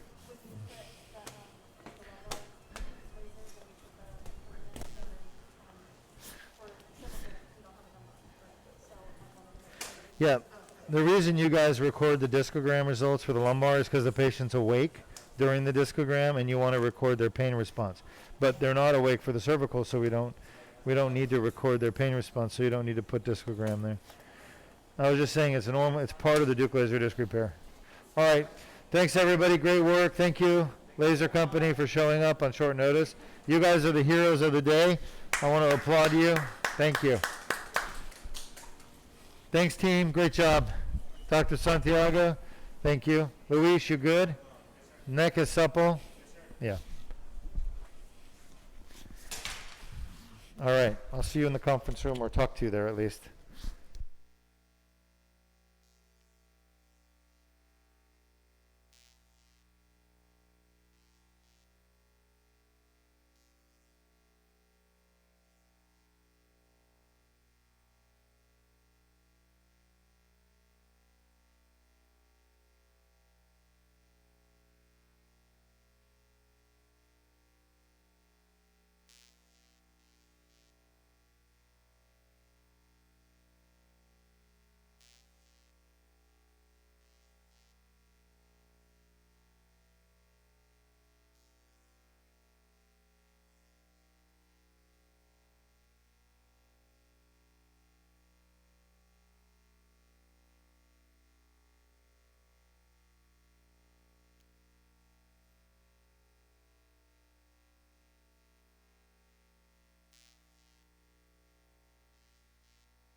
Thank you. All right, this is Dr. Deuk. I'm here with Sonny and Zach, the two people in charge of our network and security and air conditioning and all kinds of other stuff. But, you know, I'm going to take a moment. I don't know how many viewers we have and questions. I'm going to give you a few minutes to write questions. But those of you who have listened to my broadcasts, and maybe some people have wondered, well, gosh, who's this Deuk guy? He's kind of mean. He's kind of nasty. That's okay. You're entitled to your opinion. And honestly, I'm not trying to be known as the nice guy. That's not my goal in life. I have really one goal professionally with respect to spine care, and that is, I was thinking about it, and really the best way to summarize is I want to cure every single patient in the world's chronic neck and back pain and arm and leg symptoms as a result of their spine. That's my one goal in life. Is that old? I don't want old. I want to see it. Hold on a second. I got to check my coffee out. It's a Deuk on it, so. It's pretty good. Let me see. There's one thing I can't stand, and that's old coffee because it gets burned. Thank you, Sonny. It's good.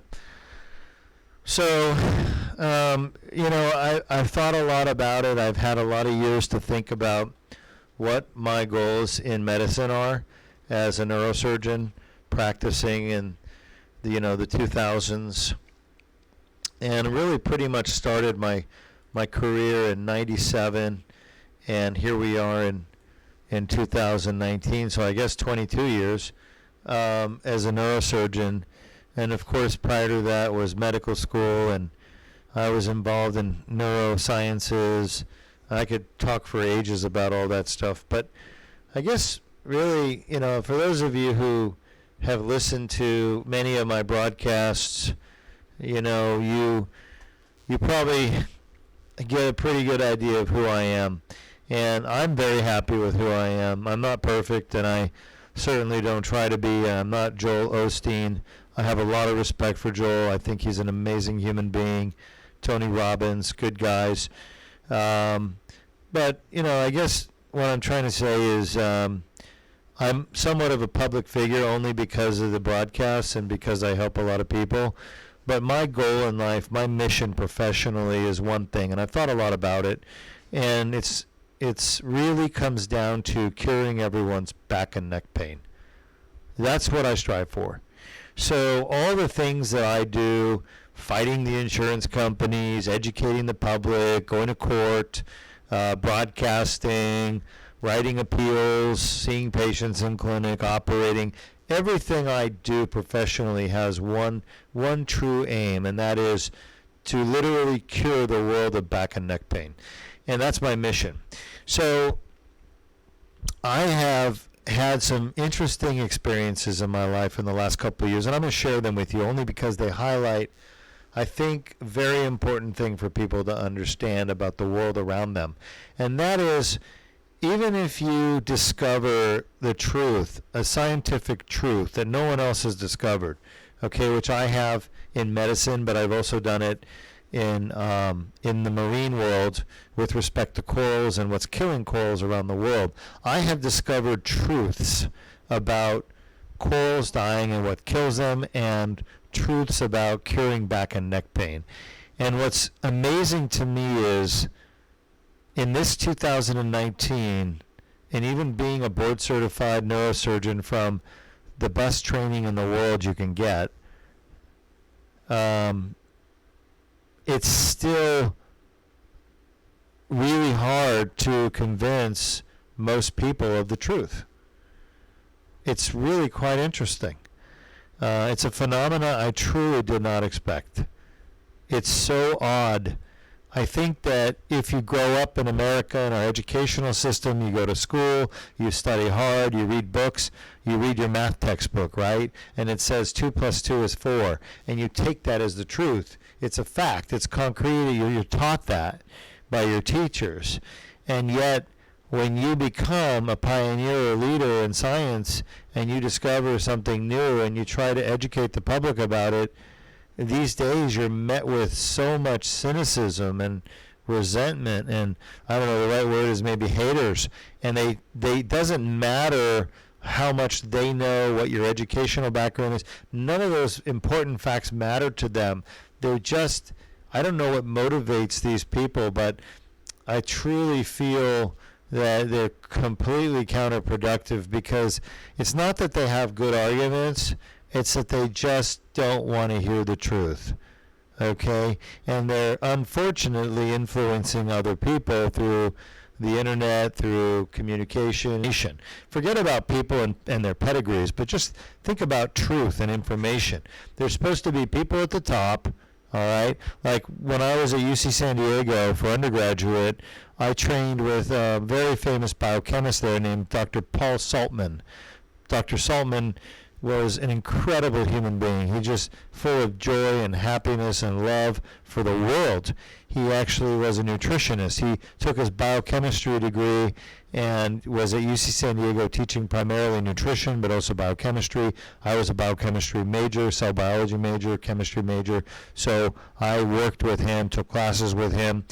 I had other professors there at UCSD that I thought were amazing as well. But Dr. Saltman was quite honestly, his specialty was nutrition. And he knew everything about kidneys and diet and fats and electrolytes and salt. And he would teach people the truth. He had no agenda. He had no business that he was trying to help and be a consultant for. He was a consultant, sure, but he would teach people the God's honest truth.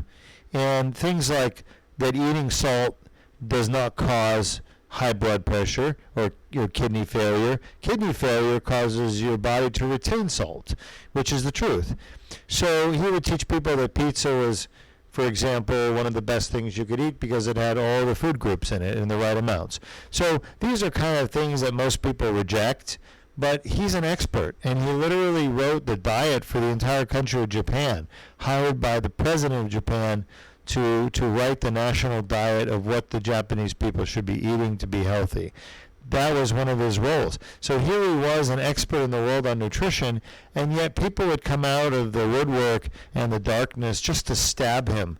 And they had absolutely not even a fraction of his qualification or commitment to honesty and truth that he had, and yet they would just take dirty pot shots at him all day long. And I remember thinking, gosh, that's just weird. Like, why would people do that? Don't they want to know the truth? And I realized that there are just a lot of people out there that don't want the truth to be known for whatever reason. And I can't explain it. But it's true. And it's real. So, these broadcasts that I do are about the truth. And whether or not you agree with me, it doesn't matter. What comes out of my mouth is what I've learned to be the truth. For whatever value that is to you, the listener, observer, people paying attention, all I can say to you is whether you like my voice or the way I look or the way I talk, it doesn't matter.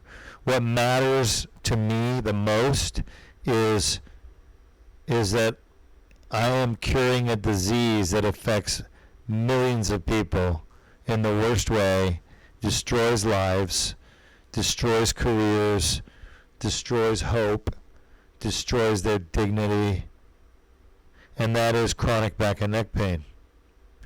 And I have found a way to cure it, and that's what I'm sharing with the world with these broadcasts.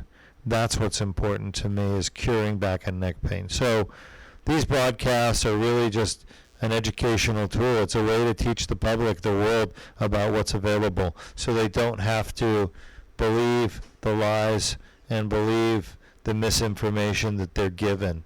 And there's a lot of people out there with misinformation, and that's what I'm trying to fix. I'm trying to make people informed so they can make informed decisions about their health care. So that's what motivates me, right? And that's why I'm here. That's why I'm trying to teach you all. That's why we do these broadcasts. That's why I spend all this money of mine. It's my own personal money to teach the public, okay? Anyway, we'll get on with the questions, and hopefully you've enjoyed the surgery. It was a good surgery. It went well. I was concerned because the guy has a very thick neck, and I was just concerned. Whenever I see a thick neck, it's hard to touch the spine. I think the last patient I did a week or so ago had a really nice thin neck, so it's really, really easy to feel everything with your fingertips and make sure that you're in the right place. Folks, if you're thinking about having surgery on your spine, make sure you get a doctor who cares. There's so many out there who don't. And that's honestly, in 20 years of operating, 22 years now, I literally have had very, very, very few and very minor complications. I've never killed anybody or paralyzed anybody or nerve damage, never. And that's because honestly, it's because I care, and you want to have the best results. You don't want anybody suffering as a result of what you've done. That's called compassion, and there's not a lot of doctors with compassion. So some of you judge me and say you're not a compassionate person because you yell at people in the operating room that don't do their job. Yes, you're right, I do yell at people in the operating room, and maybe it is because I'm compassionate. I'm compassionate not about them, but about my patient. And to me, I'm there, my team is there, everything is there for one purpose, to make that surgery perfect. And when people don't do their job that they know they're supposed to be doing, it bothers me to no end. It bothers me to no end. If you have an opportunity to come and work for me, you'll learn. As long as you put your heart and soul into your work and you do a good job, you try your hardest and you do your best, you're going to be my best friend. If I see you slacking off and not giving your best, you'll find me to be your worst enemy. So that's my measure right there, is that people can make mistakes. I don't have a problem with that, but they need to be doing their absolute best all the time. All right. Fortunately, I have great people working for me, so it's rarely ever an issue. First question, Zach. Do you want to have the radiologist report when sending an MRI in, or would you prefer not to have it? Great question. So one of our viewers says, hey, I want to send my MRI in for you to look at it. Do you want the radiologist report too? The answer is 100% yes. Here's why. My focus is primarily on the disc herniations, the stenosis, the spine. I'm not perfect. I might miss something, and I certainly want the radiologist's interpretation. I don't need their opinion on the herniations and the narrowing. What I want to make sure is I'm not missing something more serious, like a tumor or cancer or a fracture or an infection. So having a second opinion there from the radiologist, really more or less, not for figuring out like where the herniations are, but more or less like knowing if there's a thyroid nodule or a problem with the neck, the soft tissues, things that I don't normally look at. That's why I want the report, because all those things are important. I need to know all that information so I can plan the best treatment for my patient. So the answer is yes. We always want the radiologist report, so please send that along with the films. Zach, do you want to add anything on uploading MRIs or reports? If it's on the disc, it should come in anyway. If you have your reports on your MRI disc, it should come in with the normal upload. If they're separate, like if you have it on paper or something, you can scan it in and use the same system to upload it.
Can you guys hear me now?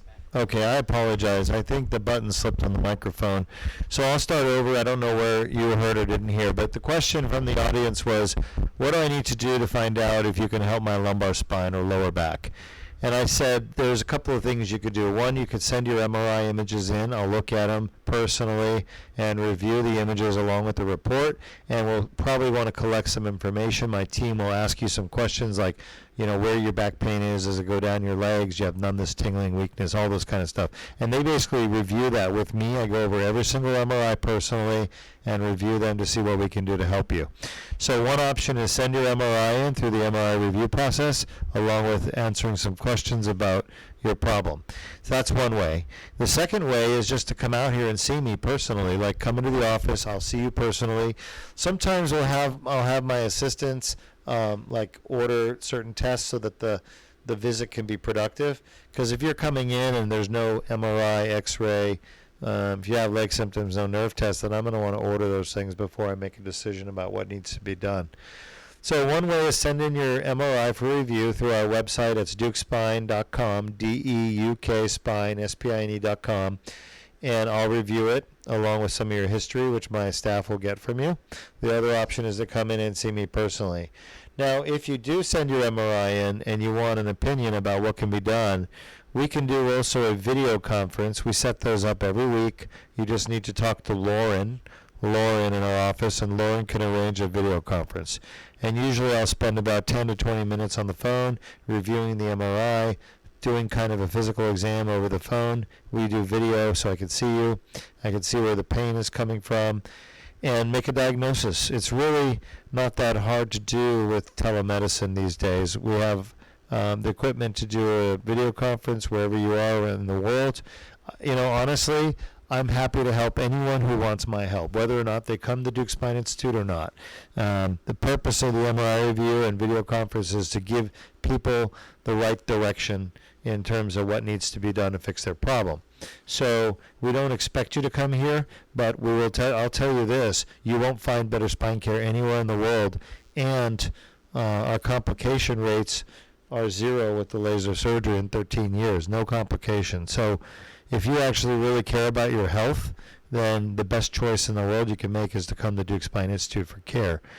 I'm telling you, I've seen so many catastrophes with other surgeons in other places. You really don't want to take a chance when it comes to your spine and your health. Next question. That was our last question. All right. So I've talked your ears off enough. I'm going to go check on my patients and make sure he's doing good. He's out of the operating room now, and he's in recovery area. We'll see how he's doing. He may or may not want to do a video. We do like to broadcast all of our post-op patients live from the recovery room as they're leaving. Usually it takes about an hour to recover, so I expect that patient to be ready to go in about 30 to 40 minutes. I always ask the patient if they're willing to do a live video in the recovery prior to discharge. So some people say no, some people say yes. Everybody's different. We always respect people's privacy. We don't want to, show any personal information like who they are without their permission. So I will ask this patient once he's recovered if he wants to do a live stream video and talk about how he's doing in about 30 minutes. So check back in about 30 minutes.